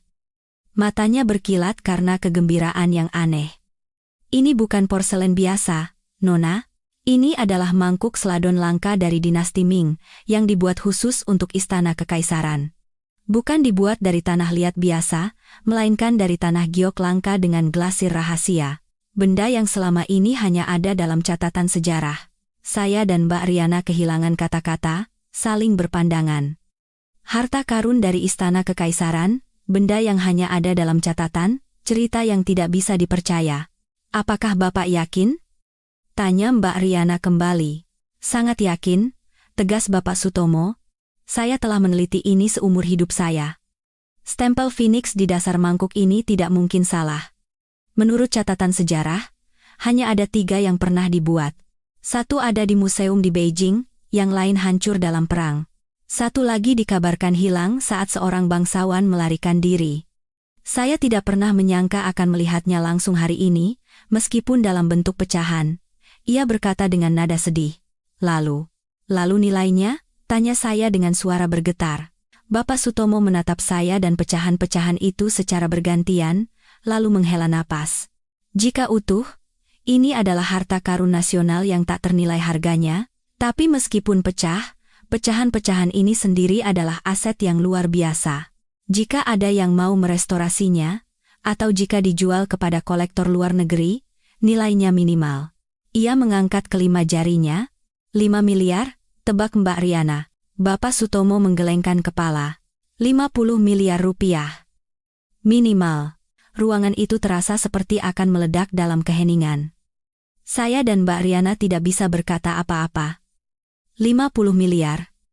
Angka yang bahkan tidak bisa saya bayangkan, uang yang bisa mengubah seluruh hidup seseorang. Rahasia mengejutkan tentang peninggalan ibu saya akhirnya terungkap. Dan itu datang di saat yang paling tidak saya duga. 50 miliar. Angka itu bagaikan guntur yang meledak di telinga saya. Saya dan Mbak Riana benar-benar kehilangan akal. Kami duduk terpaku di ruang tamu Bapak Sutomo, tidak bisa menerima kebenaran mengerikan yang baru saja kami dengar. Sebuah mangkuk tua, satu-satunya peninggalan ibu saya, benda yang telah menjerumuskan saya ke dalam penganiayaan yang memalukan, ternyata adalah sebuah harta karun nasional, aset raksasa yang melampaui imajinasi. Setelah beberapa lama, Mbak Riana yang pertama kali sadar. Ia menatap saya dan Bapak Sutomo secara bergantian, berkata dengan suara yang masih bergetar, "Pak, apakah yang Bapak katakan benar-benar pasti? Ini adalah masalah yang sangat besar. Saya telah hidup bersama barang antik seumur hidup saya, Nona." Bapak Sutomo berkata dengan suara tegas yang tidak menerima keraguan sedikit pun, "Saya mungkin salah dalam hal lain, tetapi tidak pernah salah mengenai harta karun bangsa kita. Ini tidak diragukan lagi adalah porselen yang hilang itu. Tidak ada keraguan." Ia menatap pecahan-pecahan itu dengan tatapan sedih, sungguh disayangkan. Benda berharga seperti ini hancur di tangan orang yang tidak tahu nilainya. Ibu Nona juga mungkin tidak tahu nilai sebenarnya dari benda ini. Mungkin beliau hanya menganggapnya sebagai pusaka keluarga yang berharga. Kata-kata Bapak Sutomo menyadarkan saya. Benar. Ibu saya yang hidup sederhana seumur hidupnya, bagaimana mungkin tahu rahasia sebesar ini? Beliau hanya mewariskannya kepada saya dengan pesan untuk menjaganya baik-baik. Mungkin ketidaktahuan itu justru sebuah keberuntungan. Berkat itu, mangkuk ini bisa aman selama puluhan tahun. Tetapi sekarang, setelah rahasianya terungkap, ini bukan lagi sekadar peninggalan. Ini telah menjadi senjata dengan daya hancur yang menakutkan, sebuah kartu truf yang menentukan. Di dalam mobil saat mengantar saya pulang, Mbak Riana tidak banyak bicara. Ia mengemudi dengan sangat pelan, wajahnya tenggelam dalam pikiran yang dalam. Saya tahu ia sedang berpikir dan berhitung. Munculnya aset sebesar 50 miliar ini mengubah seluruh rencana. Ini bukan lagi pertarungan untuk merebut kembali tanah senilai 10 miliar. Ini adalah permainan yang jauh lebih besar, dengan risiko dan peluang yang jauh lebih besar pula. Sesampainya di rumah, kakak saya membawa saya ke ruang kerjanya dan mengunci pintu. "Citra, dengarkan baik-baik." Kakak saya menatap lurus ke mata saya, tatapannya anehnya sangat tajam. "Masalah ini, selain kita bertiga, orang keempat tidak boleh tahu. Mengerti?" "Iya, aku mengerti." Saya mengangguk. "Sekarang, ada dua jalan di depan kita," kata kakak saya dengan jelas. "Pertama, kita jual diam-diam pecahan ini. Dengan uang itu, kamu bisa memulai hidup baru dimanapun yang kamu mau. Hidup kaya dan berkelimpahan. Lupakan semua masa lalu. Anggap saja itu mimpi buruk." Kedua, kakak saya berhenti. Matanya berkilat penuh tekad. "Kita gunakan ini untuk memasang jebakan yang lebih besar. Jebakan yang tidak hanya akan menghancurkan keluarga Budi, tetapi juga membuat mereka membayar semua perbuatan mereka kepadamu, dengan cara yang paling menyakitkan dan memalukan. Saya tidak ragu sedetik pun, saya sudah cukup menderita. Saya tidak mau lari, saya mau melawan. Aku pilih jalan kedua." Mbak Riana tersenyum puas. "Aku tahu kamu akan memilih itu. Tidak ada pengecut di keluarga kita." Kakak saya mulai menyusun rencana baru. Rencana yang jauh lebih berani dan rumit. Satu-satunya yang dipedulikan manusia-manusia itu adalah uang. Keserakahan mereka tidak ada batasnya. Tanah 10 miliar saja sudah membuat mata mereka gelap. Bagaimana kalau mereka tahu nilai sebenarnya dari pecahan itu? "Mereka akan gila," jawab saya. "Tepat. Mereka akan melakukan apa saja untuk mendapatkannya. Dan saat itulah, mereka akan masuk ke dalam jebakan dengan sendirinya," kata Mbak Riana dengan mata berbinar. "Rencana kita begini. Pertama, kamu teruskan aktingmu untuk menyerahkan tanah itu. Acara makan-makan keluarga akan tetap berjalan sesuai rencana, dan itu akan menjadi panggung utama kita. Tapi sebelumnya, kita harus menanam satu benih. Benih tentang kekayaan yang tiba-tiba." Kakak saya menjelaskan rencananya secara detail. Saya harus secara tidak sengaja membocorkan informasi bahwa pecahan mangkuk itu sangat mahal. Tapi bukan 50 miliar. Angka itu terlalu tidak realistis, mereka tidak akan percaya. Harus angka yang cukup membuat mereka gila, tetapi masih masuk akal untuk mereka percayai. Bagaimana kalau 500 juta? 500 juta? Iya. 500 juta untuk pecahan porselen. Uang yang cukup untuk mengubah hidup sebuah keluarga biasa. Kamu harus berakting lagi. Berakting sebagai orang yang sangat senang dan terkejut setelah menemukan fakta itu. Katakan bahwa ada seorang kolektor barang antik yang datang dan menawar untuk membeli pecahan itu seharga 500 juta. Bagaimana cara membuat mereka percaya, Mbak? Tanya saya. Jangan khawatir. Mbak akan menyewa seseorang yang terlihat seperti kolektor asli. Seseorang dengan pengetahuan dan wibawa yang cukup untuk menipu mereka. Orang itu akan menghubungimu, dan kamu harus membuat Budi atau Dewi tidak sengaja mendengar percakapan telepon itu. Rencananya sempurna. Tepat sasaran pada keserakahan dan ketidaktahuan mereka. Mereka akan terjebak dalam pusaran angka 10 miliar dan 500 juta. Mereka tidak akan punya waktu untuk berpikir dan menganalisis secara rasional. Di mata mereka, hanya akan ada uang. Dan ketika seseorang dibutakan oleh uang, ia menjadi buta dan mudah dikendalikan. Kalau mereka memakan umpannya, apa yang akan mereka lakukan? Tanya saya. Mereka akan mencoba merebut pecahan itu darimu dengan cara apapun. Mbak Riana tertawa dingin. Mereka akan kembali membujukmu dengan kata-kata manis. Saat itulah, kamu mengajukan syarat, katakan bahwa kamu bisa membagi sebagian uang hasil penjualan mangkuk itu, tetapi sebagai gantinya, mereka harus benar-benar melupakan keinginan mereka atas tanahmu. Berikan mereka pilihan palsu yang membuat mereka merasa diuntungkan. Aku mengerti.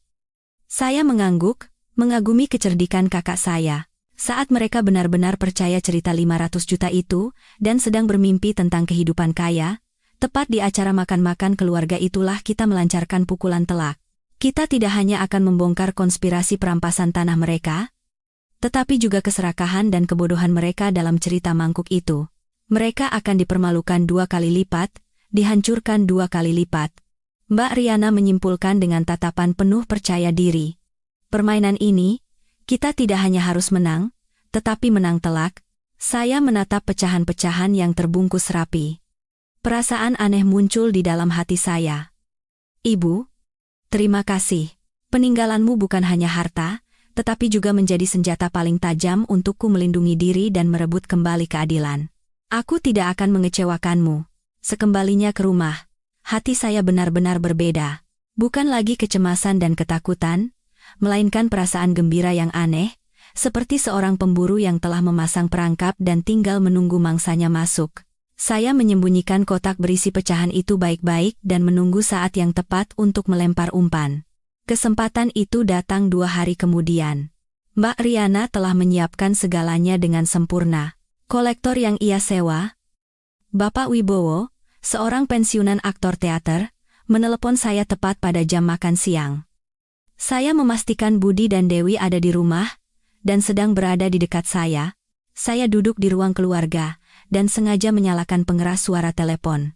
Dari seberang, suara Bapak Wibowo yang berwibawa dan terpelajar terdengar. Halo, apakah benar ini dengan Ibu Citra?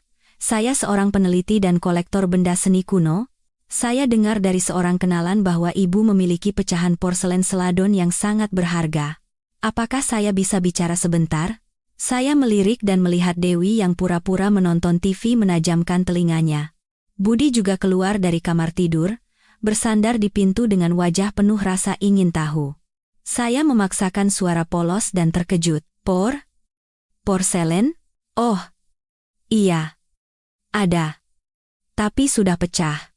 Itu hanya mangkuk tua peninggalan ibu saya. Apa berharganya? Oh, jangan begitu, Bu, kata Bapak Wibowo dengan nada menyesal. Menurut penjelasan kenalan saya, itu kemungkinan besar adalah sebuah mahakarya dari era dinasti Ming. Meskipun pecah, nilai penelitian dan koleksinya sangat besar. Saya sangat tertarik. Apakah saya bisa datang untuk melihatnya langsung? Jika benar itu benda yang saya maksud, saya akan membelinya dengan harga yang sangat pantas. Saya berpura-pura ragu. Tapi jangan merasa terbebani, kata Bapak Wibowo, seolah takut saya akan menolak. Jujur saja, saya bersedia memberikan 500 juta rupiah untuk pecahan-pecahan itu. 500 juta? Saya sengaja berteriak kaget. Saya bisa melihat dengan jelas Dewi yang duduk di sofa tersentak. Budi juga terkejut hingga terhuyung-huyung dan memegang kusen pintu. Benar, Bu? 500 juta? Dan itu baru harga awal. Jika kondisi glasirnya bagus, harganya bisa lebih tinggi. Tolong dipertimbangkan, dan jika Ibu setuju, hubungi saya di nomor ini. Bapak Wibowo menyelesaikan perkataannya dan menutup telepon. Ruang keluarga menjadi sunyi senyap. Saya masih memegang telepon. Duduk termangu dengan ekspresi sangat terkejut. Akting saya sempurna. Dewi yang pertama kali tidak bisa menahan rasa penasarannya.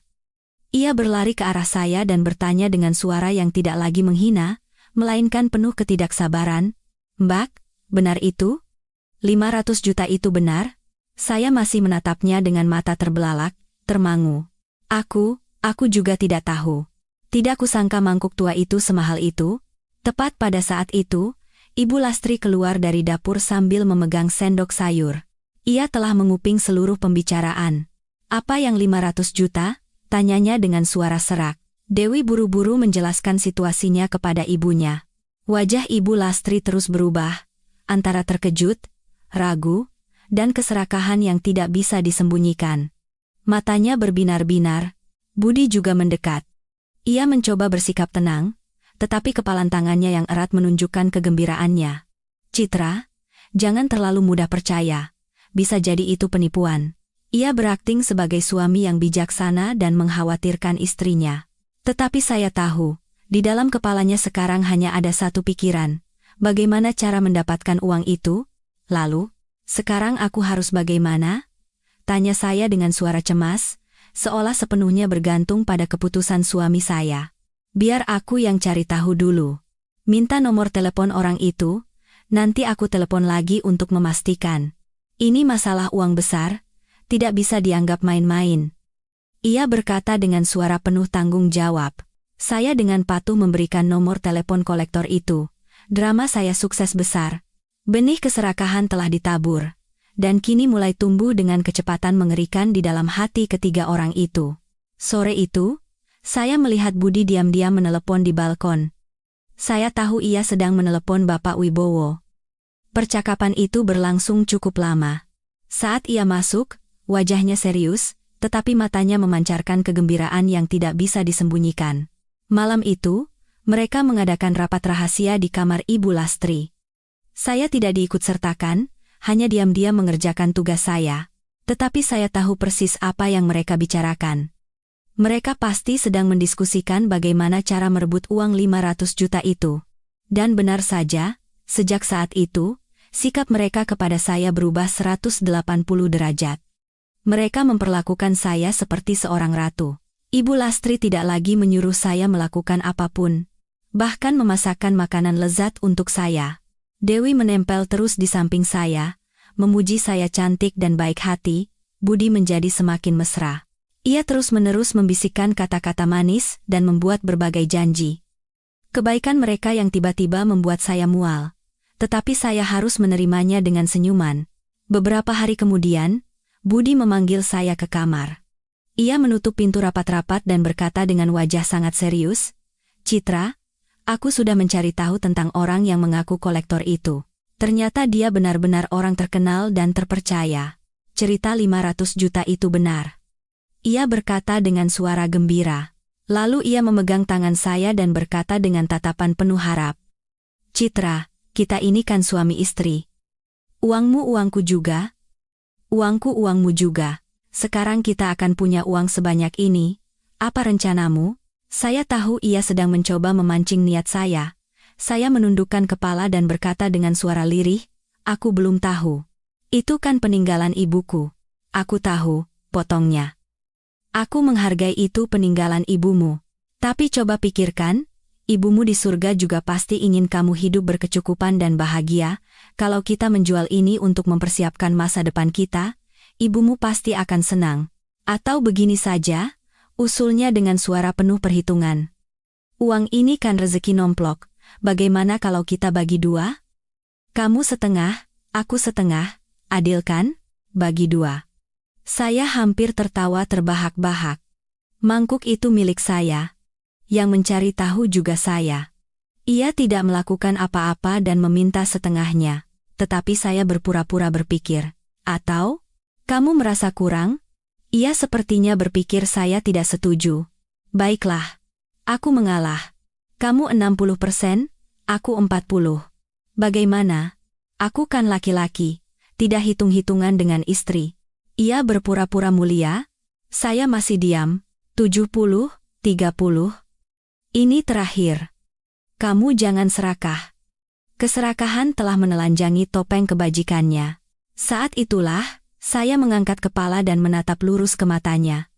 "Tidak perlu dibagi. Aku akan berikan semuanya." Mendengar kata-kata saya, Budi membeku. "Apa? Kamu bilang apa?"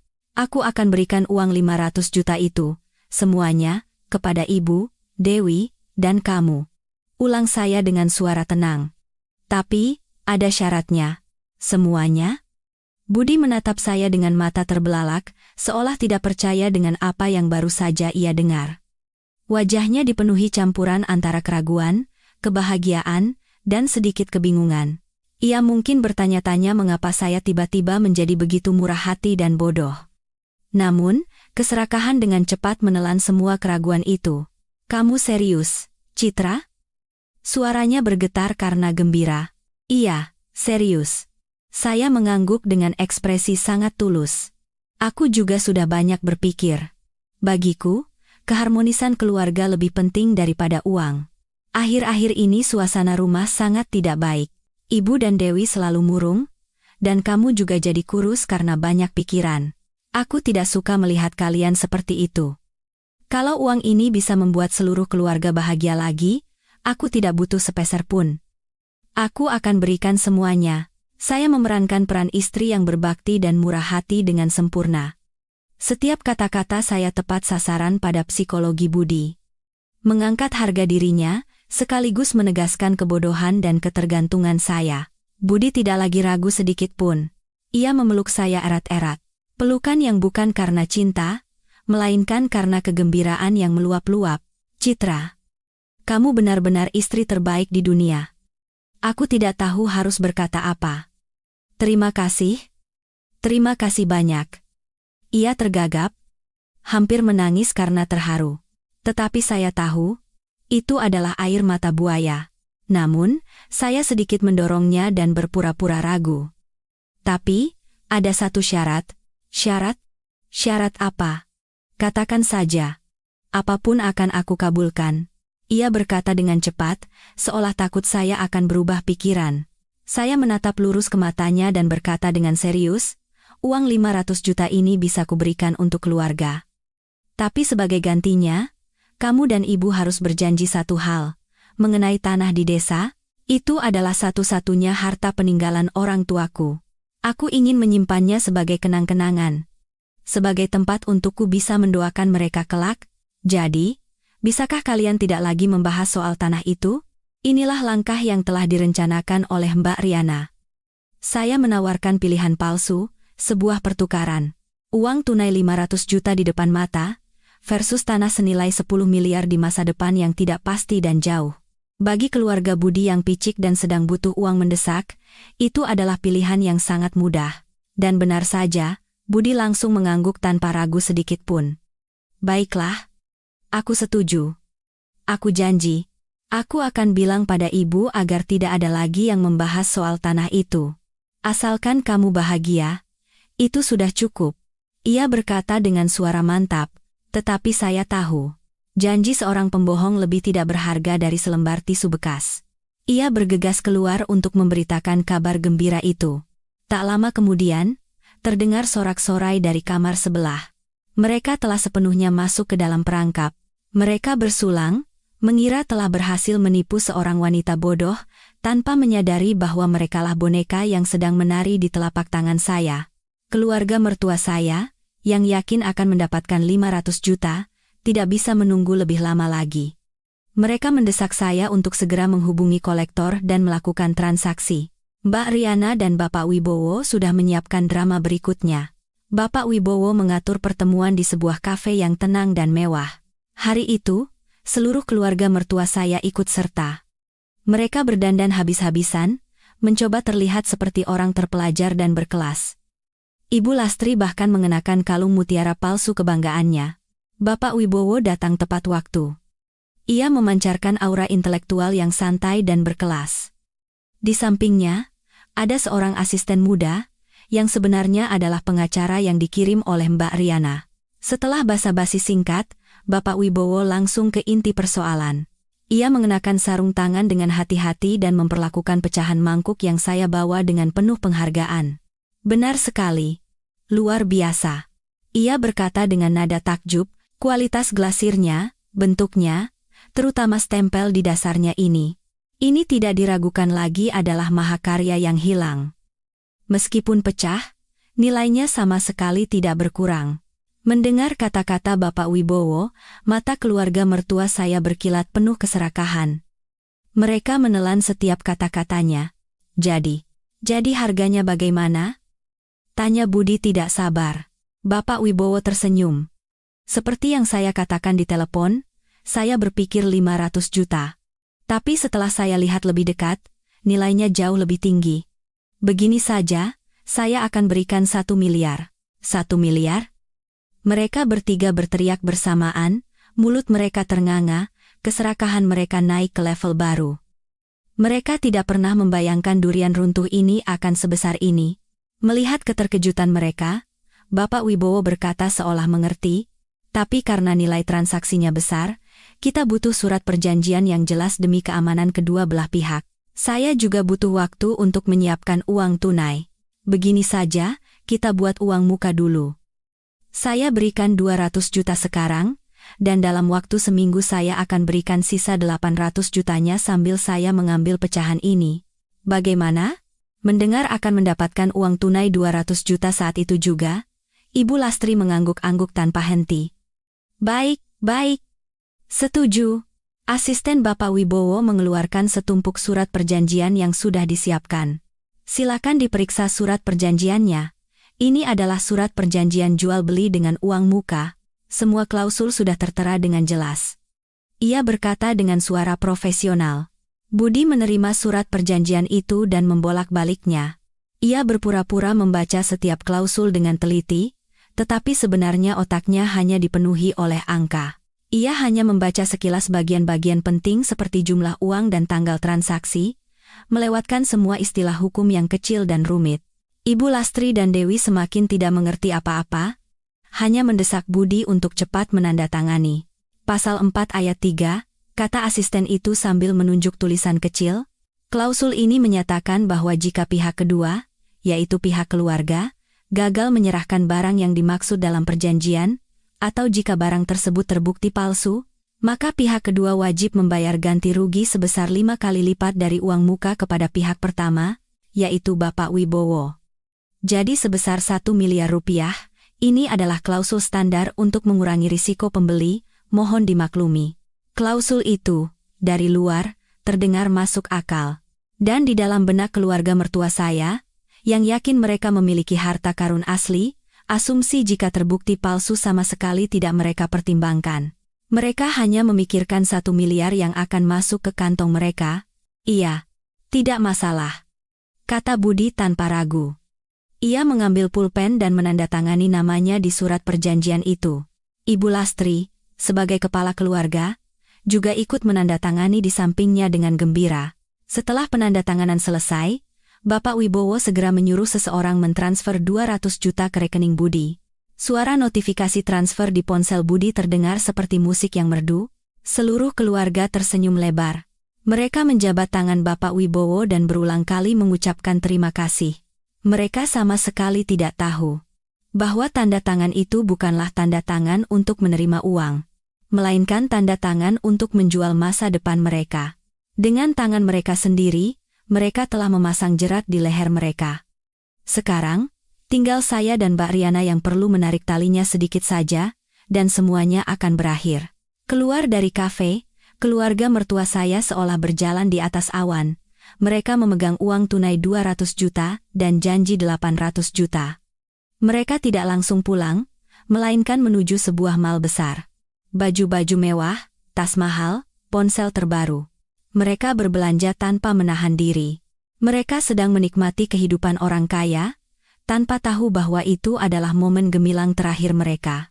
200 juta yang masuk ke rekening telah mengubah keluarga mertua saya menjadi orang yang sama sekali berbeda. Mereka bukan lagi warga biasa yang serakah, setidaknya dalam ilusi mereka, mereka telah menjadi jutawan baru. Rumah kontrakan yang sempit itu menjadi anehnya penuh semangat. Ibu Lastri tidak lagi mengomel, ia bersenandung sepanjang hari, menyombongkan diri ke seluruh lingkungan bahwa anaknya akan segera sukses besar dan menjadi miliarder. Ia bahkan berkoar-koar akan memberikan emas 1 gram kepada tetangga-tetangga terdekatnya sebagai uang kaget. Dewi tidak lagi bermalas-malasan di sofa, sambil bermain ponsel. Ia sibuk berbelanja online. Kotak-kotak paket besar dan kecil diantar ke rumah setiap hari. Ia mengubah gaya rambutnya, melakukan perawatan kuku, dan mempercantik penampilannya untuk menyambut kehidupan kelas atas yang akan segera datang. Dan Budi, ia berhenti dari pekerjaannya. Alasannya, orang yang akan segera memegang ratusan juta tidak pantas bekerja di bawah orang lain. Ia mulai pergi pagi dan pulang larut malam, bergaul dengan teman-teman yang ia sebut sebagai mitra bisnis, mendiskusikan proyek besar. Tetapi saya tahu, ia sedang menghabiskan uang barunya untuk mabuk-mabukan dan berjudi. Mereka benar-benar melupakan keberadaan saya. Atau mungkin sengaja mengabaikannya, saya masih menjadi bayangan tak terlihat di rumah itu, memasak dan bersih-bersih. Tetapi kini, penghinaan mereka telah berubah menjadi rasa kasihan. Mereka menatap saya dengan tatapan seolah melihat orang bodoh yang telah menendang rezekinya sendiri. Sesekali, Dewi melemparkan baju lamanya kepada saya dan berkata dengan nada dermawan, "Ini buat Mbak. Aku sudah beli banyak baju baru, lemari sudah tidak muat, kalau Mbak terlalu lusuh, nanti orang-orang malah menjelek-jelekan keluarga kita." Saya hanya menerima baju itu dalam diam. Dalam hati, saya tertawa dingin. Nikmatilah sepuasnya. Sombonglah sepuasnya. Waktu kalian tidak lama lagi, saya setiap hari berkomunikasi dengan Mbak Riana. Kakak saya berkata semua berjalan sesuai rencana. Jebakan perjanjian sudah dipasang. Sekarang tinggal menurunkan tirai di acara makan-makan keluarga. Kami sepakat bahwa acara makan-makan itu bukan hanya akan menjadi panggung untuk membongkar konspirasi perampasan tanah, tetapi juga menjadi panggung untuk mengumumkan kebenaran tentang harta karun 50 miliar dan jebakan utang 1 miliar. Kami ingin mereka hancur di puncak fantasi mereka. Beberapa hari sebelum acara makan-makan, kami mulai menjalankan tahap berikutnya dari rencana. Saya kembali memasang ekspresi sedih dan khawatir. Budi yang melihatnya mendekat dengan suara sok peduli. "Kenapa, Citra? Akhir-akhir ini mukamu murung terus. Sebentar lagi kita akan dapat uang banyak, kenapa sedih?" Saya mengangkat kepala dan menatapnya. Mata saya berkaca-kaca, aku khawatir. Khawatir apa? Semuanya kan berjalan lancar. Karena acara makan-makan akhir pekan nanti, isak saya. Aku takut. Aku harus mengakui kesalahanku di depan semua kerabat. Di depan Bibi, aku takut semua orang akan menertawakan dan meremehkanku. Saya memerankan peran wanita lemah yang takut pada opini publik dengan sempurna. Mendengar kata-kata saya, Budi menenangkan saya. Jangan khawatir yang tidak-tidak, semua orang akan menganggapmu sebagai orang yang tahu diri dan sudah menyesali kesalahannya. Dan setelah kamu memberikan surat kuasa, kita akan bilang juga kalau kita dapat uang 1 miliar dari menjual pecahan mangkuk itu. Saat itu, siapa yang berani meremehkanmu? Justru mereka akan iri karena keluarga kita mendapatkan rezeki nomplok, tapi aku tetap cemas. Kata saya, lalu mengajukan permintaan yang tidak akan bisa ia tolak. Begini, di acara makan-makan itu, bisakah kamu yang bicara mewakiliku? Kamu kan suamiku, kata-katamu pasti lebih didengar. Katakan bahwa semua yang terjadi kemarin hanyalah kesalahpahaman, bahwa aku sudah menyadari kesalahanku dan menyerahkan tanah ini demi masa depan keluarga. Dan berjanjilah di depan semua orang bahwa kamu akan mencintai dan menyayangiku seumur hidup. Dengan begitu, aku akan merasa tenang dan punya keberanian untuk menghadapi semua orang. Permintaan saya tepat sasaran pada psikologi Budi yang ingin menjadi pahlawan dan suka pamer. Di depan semua kerabat, mendeklarasikan dirinya sebagai penanggung jawab keluarga, sekaligus menerima warisan besar. Skenario yang terlalu sempurna baginya. Tentu saja. Masalah kecil seperti itu. Ia menepuk dada dan langsung setuju. "Serahkan padaku. Kamu siapkan saja surat-suratnya dan duduk manis saja. Sisanya biar aku yang urus." Ia sama sekali tidak tahu bahwa ia sedang menulis naskah pengakuan dosanya sendiri. Panggung yang ia kira akan menjadi panggung kemegahannya, sebenarnya adalah panggung eksekusi yang menantinya. Saya telah menyelesaikan semua persiapan. Surat kuasa palsu juga sudah siap, file rekaman, informasi utang judi, jebakan surat perjanjian barang antik, semua bukti telah disatukan oleh Mbak Riana dalam sebuah USB kecil. Panggung telah didirikan, para aktor telah berada di posisi mereka, dan naskah telah selesai. Sekarang, tinggal menunggu hari tirai itu diangkat. Pada hari acara makan-makan keluarga mertua saya bangun pagi-pagi sekali, lebih sibuk dari hari raya. Ibu Lastri mengenakan kebaya merah marun, kalung mutiara, dan riasan yang sangat tebal. Dewi mengenakan gaun seksi yang memperlihatkan bahunya, memamerkan tas mewah barunya. Budi mengenakan setelan jas yang dibeli dari uang muka, rambutnya diberi minyak hingga berkilau. Ia terlihat seperti seorang pengusaha sukses. Mereka berlalu lalang di rumah, tertawa dan bercanda, suasananya penuh kegembiraan dan kemenangan. Saya hanya mengenakan gaun putih sederhana dan riasan tipis.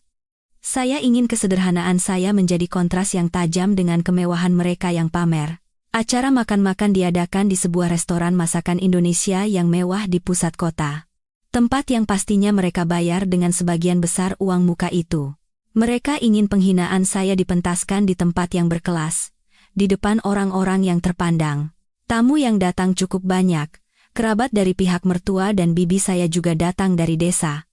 Bibi menatap saya dengan tatapan iba, tetapi saya diam-diam memberinya isyarat mata untuk menenangkannya.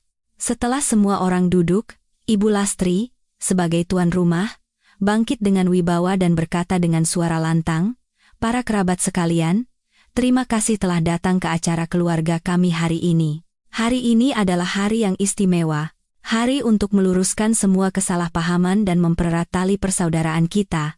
Ia mengucapkan berbagai basa-basi, lalu menatap saya, "Dan sekarang, menantu saya, Citra. Ada yang ingin ia sampaikan kepada kalian semua." Semua mata tertuju pada saya. Saya bangkit perlahan, memegang amplop berisi surat kuasa palsu. Saya berjalan ke depan, menundukkan kepala di depan semua orang. Momen dimulainya drama terbesar dalam hidup saya. Sebelum datang ke restoran, saya bertemu sebentar dengan Mbak Riana dan timnya. Semuanya telah disiapkan dengan sempurna hingga ke detail terkecil. Mbak Riana tidak akan tampil di depan. Ia bilang ini adalah pertarungan saya, jadi saya harus menjadi pusatnya. Tetapi ia berjanji akan mengatur semuanya dari belakang. Pak Hong, seorang pengacara dari firma hukum kita, akan berperan sebagai paman jauh kita. Beliau akan duduk di sebelah bibimu, kata kakak saya sambil menunjuk seorang pria parubaya dengan tatapan tenang dan tajam. Dan ini Mas Bayu, tim teknis kita. Dia yang akan mengurus proyektor dan sound system. Semua peralatan sudah diperiksa. Mas Bayu mengangguk kepada saya dengan senyum meyakinkan. Mbak Riana memegang tangan saya. Tangannya hangat dan kokoh. "Citra? Kamu takut?" Saya menatap kakak saya dan menggelengkan kepala. "Sekarang tidak lagi, hanya gugup." "Bagus," senyum kakak saya. "Ingat, kamu tidak salah apa-apa. Kamu hanya akan merebut kembali keadilan. Tenang, katakan apa yang harus kamu katakan. Sisanya biar kami yang urus." Kata-kata kakak saya seperti obat penenang yang melarutkan semua kecemasan dalam diri saya. Hanya tersisa tekad yang membara. Saya memasukkan USB berisi semua bukti dan ponsel pintar ke dalam tas tangan saya. Semua senjata telah siap. Saat memasuki aula restoran, saya sedikit terpesona. Keluarga mertua saya benar-benar tidak main-main. Mereka menyewa seluruh aula besar yang dihias dengan mewah oleh bunga segar dan lampu gantung kristal. Di setiap meja, tersedia anggur mahal. Mereka menginginkan latar yang sangat megah untuk menonjolkan kemenangan mereka. Tamu yang datang cukup banyak. Wajah-wajah akrab kerabat dari pihak mertua terlihat. Orang-orang yang dulu menatap saya dengan pandangan menghina, kini menatap saya dengan campuran rasa ingin tahu dan kasihan. Pasti mereka telah mendengar kebohongan yang disebarkan oleh Ibu Lastri. Kerabat dari pihak saya sedikit, hanya beberapa sepupu dan bibi. Bibi memegang tangan saya erat-erat, matanya berkaca-kaca. "Citra, kasihan sekali kamu." Saya hanya menggelengkan kepala, menenangkannya. Melihat Pak Hong duduk di sebelah bibi, saya sedikit lega. Keluarga mertua sayalah yang paling sibuk. Mereka berkeliling, berjabat tangan, dan menyambut tamu, berlagak seperti tuan rumah yang berkuasa. Ibu Lastri tidak henti-hentinya tertawa dan bercanda, menyombongkan anak laki-lakinya yang hebat dan menantunya yang tahu diri. Budi berdiri di tengah dikelilingi teman-temannya, mengangkat bahu dan bersulang seperti seorang pria sukses. Dewi, seperti seorang putri, memamerkan gaun dan tas barunya, berlalu lalang di antara meja-meja. Mereka berada di puncak fantasi mereka. Menikmati momen kemuliaan terakhir, tanpa menyadari bahwa gempa bumi yang akan datang akan menelan semuanya. Saya duduk diam di sebelah bibi. Saya tidak banyak bicara. Menundukkan kepala untuk setia memerankan peran menantu yang bersalah dan menunggu penghakiman. Keheningan saya membuat perasaan kemenangan mereka semakin lengkap. Saat makanan hampir selesai disajikan, Ibu Lastri memberi isyarat untuk mengecilkan musik. Ia mengangkat gelas anggurnya dan memulai pidato yang telah disiapkan. "Para kerabat dan saudara sekalian, pertama-tama, Saya ucapkan terima kasih yang sebesar-besarnya kepada semua yang telah hadir di sini hari ini. Ia mengucapkan kata-kata formal yang panjang, lalu masuk ke inti persoalan. Kami mengadakan acara ini bukan hanya untuk bersilaturahmi, tetapi juga untuk membuat pengumuman penting di depan seluruh keluarga. Seperti yang kita ketahui, akhir-akhir ini ada sedikit kesalahpahaman dan gejolak di rumah kami. Tapi untungnya, pada akhirnya kami bisa duduk bersama dan menyelesaikan semua masalah dengan baik. Menantu saya, Citra, karena masih muda dan pikirannya pendek, telah melakukan beberapa hal yang tidak baik. Ia secara halus menyalahkan saya sambil berpura-pura murah hati. Terdengar beberapa bisikan dari bawah. Tetapi yang penting adalah, anak ini telah menyadari kesalahannya. Dan hari ini, di depan semua orang, ia ingin mengungkapkan penyesalan yang tulus, menebus kesalahannya, dan mengumumkan sebuah keputusan penting untuk berkontribusi pada masa depan keluarga. Ia menyelesaikan pidatonya dan memberi isyarat mata kepada saya. Ayo, Citra, naik ke sini. Ratusan mata, semua tatapan tertuju pada saya. Rasa ingin tahu, kasihan, dan bahkan penghinaan. Saya menarik napas dalam-dalam, waktunya telah tiba. Saya bangkit perlahan, memegang surat-surat kuasa palsu yang telah saya siapkan. Saya berjalan naik ke panggung kecil yang telah disiapkan di tengah aula.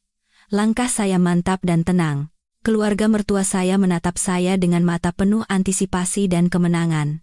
Mereka menunggu saya menundukkan kepala, meneteskan air mata, dan mengucapkan kata maaf. Mereka menunggu drama penghinaan publik yang mereka sutradarai. Saya naik ke panggung dan berhadapan dengan mereka. Ibu Lastri, Budi, dan Dewi juga berdiri di samping saya, berlaga seperti korban yang mulia dan siap memaafkan. Saya menerima mikrofon dari pembawa acara. Saya tidak langsung menatap para tamu, melainkan menatap lurus ketiga orang yang berdiri di samping saya. Menatap Ibu Lastri, menatap Dewi, dan terakhir, menatap Budi, pria yang pernah saya cintai. Saya tersenyum. Senyum yang sangat tipis dan penuh rahasia, senyum yang belum pernah mereka lihat sebelumnya. Melihat senyum itu, ketiga orang itu sejenak merasakan kegelisahan yang tidak bisa dijelaskan, tetapi dengan cepat mereka menepisnya. Mereka mungkin berpikir saya hanya memaksakan senyum. Mereka tidak tahu bahwa itu adalah senyum seorang pemburu saat mangsanya telah masuk sepenuhnya ke dalam bidikan. Sebelum saya menyampaikan permintaan maaf saya membuka mulut, suara saya terdengar jernih dan jelas di seluruh aula. Saya punya hadiah kecil yang ingin saya tunjukkan kepada keluarga dan semua kerabat. Saya telah menyiapkan sebuah video singkat agar kalian bisa lebih memahami kesalahpahaman yang telah terjadi selama ini. Begitu selesai berbicara, tanpa menunggu reaksi mereka, saya memberi isyarat kepada Mas Bayu dari tim teknis. Lampu aula perlahan meredup, dan semua mata tertuju pada layar besar di belakang panggung. Tirai drama terakhir akhirnya resmi diangkat. Saat lampu aula padam, yang tersisa hanyalah cahaya redup dari lilin-lilin di atas meja dan cahaya dari layar besar yang akan segera menayangkan video. Aula diselimuti keheningan yang penuh antisipasi. Keluarga mertua saya yang berdiri di atas panggung tampak bingung. Belum memahami situasi. Mereka mungkin berpikir saya akan menampilkan video berisi kumpulan foto-foto bahagia keluarga atau momen-momen manis bersama suami untuk membuat permintaan maaf saya lebih dramatis dan mengharukan. Itulah skenario yang bisa mereka bayangkan. Tetapi mereka salah. Benar-benar salah. Video tidak dimulai dengan musik yang merdu atau foto-foto yang indah. Dimulai dengan kegelapan pekat dan suara yang akrab. Suara Ibu Lastri yang penuh perhitungan dan licik bergema. Kamu baik-baikin dia selama beberapa hari, bujuk dia pelan-pelan untuk menandatangani surat kuasa atau akta hibah. Bilang saja karena ada rencana pembangunan dari pemerintah, prosedur surat menyuratnya jadi rumit. Dia itu istrimu. Masa tidak percaya padamu? Setelah tanah itu kita dapatkan dan uangnya masuk ke tangan kita bisa membuang perempuan itu kapan saja. Itu adalah file rekaman suara tanpa video. Tetapi justru karena tanpa gambar, setiap kata-kata itu terdengar lebih tajam dan telanjang. Setelah suara Ibu Lastri, suara Budi bergema di aula yang sunyi, membongkar seluruh konspirasi mereka untuk merebut tanah saya. Aula itu seperti akan meledak karena keterkejutan. Bisik-bisik mulai terdengar dari berbagai arah. Awalnya pelan, tetapi kemudian menjadi semakin keras dan jelas. Ya Tuhan, suara apa itu? Mereka bersekongkol untuk menipu menantunya? Tidak bisa dipercaya. Itu jelas suara Bu Lastri. Tatapan ingin tahu dan kasihan kini telah berubah menjadi keterkejutan dan kemarahan, tertuju pada keluarga mertua saya yang membeku seperti batu di atas panggung. Wajah Ibu Lastri pucat pasi. Ia tergagap, menunjuk saya dan layar secara bergantian. Apa? Apa ini? Bohong. Ini semua rekayasa. Kamu yang mengeditnya. Wajah Dewi pucat biru, kakinya gemetar, dan ia hanya bisa bersandar pada lengan ibunya, dan Budi. Ia berdiri terpaku, dahinya basah oleh keringat dingin. Ia menatap saya, di matanya, tidak ada lagi kemenangan, melainkan ketakutan dan keterkejutan yang luar biasa. Ia akhirnya sadar, ini bukan panggung permintaan maaf. Ini adalah jebakan. Saya memegang mikrofon, berdiri dengan ekspresi yang sangat tenang. Saya menunggu rekaman selesai dan gumaman sedikit mereda, baru kemudian saya membuka mulut. Suara saya yang sedingin es terdengar jelas di setiap suku katanya. Para sesepuh dan kerabat sekalian. Inilah kesalahpahaman pertama yang ingin saya luruskan. Saya berbalik menatap Ibu Lastri. Tanpa rasa takut sedikit pun, menatap lurus ke matanya. Ibu bilang saya merekayasanya? Kalau begitu, maukah Ibu pergi bersama saya ke lembaga forensik untuk melakukan tes keaslian suara? Ibu bilang saya berbohong? Lalu mengapa semua isi rekaman ini sama persis dengan perlakuan Ibu dan Budi kepada saya selama beberapa minggu terakhir? Ibu Lastri kehilangan kata-kata. Ia hanya gemetar sambil menunjuk saya dan berbicara tidak jelas. Kamu, dasar anak tidak tahu diuntung. Berani kamu menjebak mertuamu. Menjebak? Saya tertawa sinis. Saya hanya melindungi diri saya sendiri, Bu. Jika saya tidak melakukan ini, mungkin sekarang saya sudah menandatangani surat itu, tanah peninggalan orang tua saya sudah bukan milik saya lagi. Dan seperti kata Ibu, saya akan diusir dari rumah tanpa membawa sepeser pun. Kerabat dari pihak mertua yang tadinya menatap saya dengan pandangan menyalahkan, kini menjadi yang paling marah. Paman Budi, yang merupakan sesepuh di keluarga, bangkit berdiri dan menggebrak meja. Budi, jelaskan apa ini? Kamu bersekongkol dengan ibumu untuk merampas harta istrimu? Kamu menipu kami semua? Budi terperanjat, menatap pamannya, lalu kembali menatap saya, wajahnya penuh permohonan. Tetapi saya tidak memberinya kesempatan untuk membela diri. Saya memberi isyarat kepada Mas Bayu dari tim teknis, dan layar kembali menyala. Kali ini bukan suara, melainkan gambar. Ratusan pesan WhatsApp dan tangkapan layar dari situs judi bola online ilegal muncul. Dan hadirin sekalian, inilah alasan sebenarnya mengapa suami saya begitu terburu-buru. Saya berkata dengan tegas. Ia butuh uang bukan untuk masa depan keluarga. Ia butuh uang untuk membayar utang judinya yang lebih dari 500 juta rupiah. Layar memperbesar pesan-pesan tagihan dari rentenir.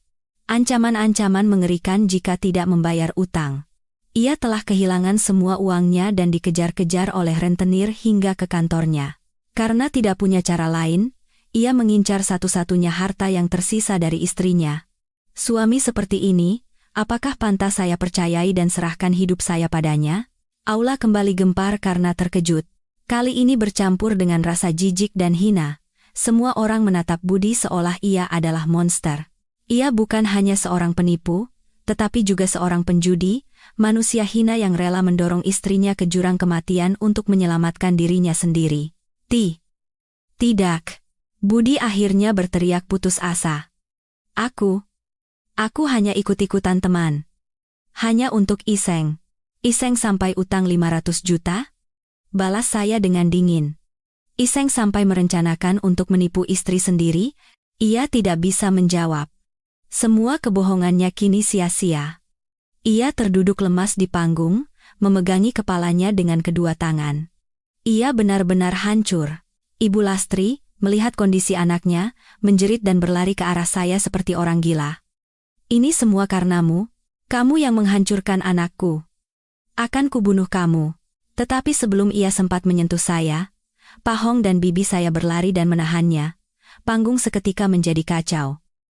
Budi terduduk lemas, Ibu Lastri meraung-raung, dan Dewi menangis tersedu-sedu. Pesta yang begitu mereka nantikan telah berubah menjadi sidang terbuka di mana merekalah terdakwanya. Saya berdiri di tengah badai, tanpa goyah sedikit pun, menatap mereka. Orang-orang yang pernah menjadi keluarga saya, kini saling mencabik dalam penghinaan. Drama belum berakhir. Saya mengangkat mikrofon dan berkata ke arah para tamu. Hadirin sekalian, ini baru kesalahpahaman tentang tanah. Masih ada satu kesalahpahaman lagi.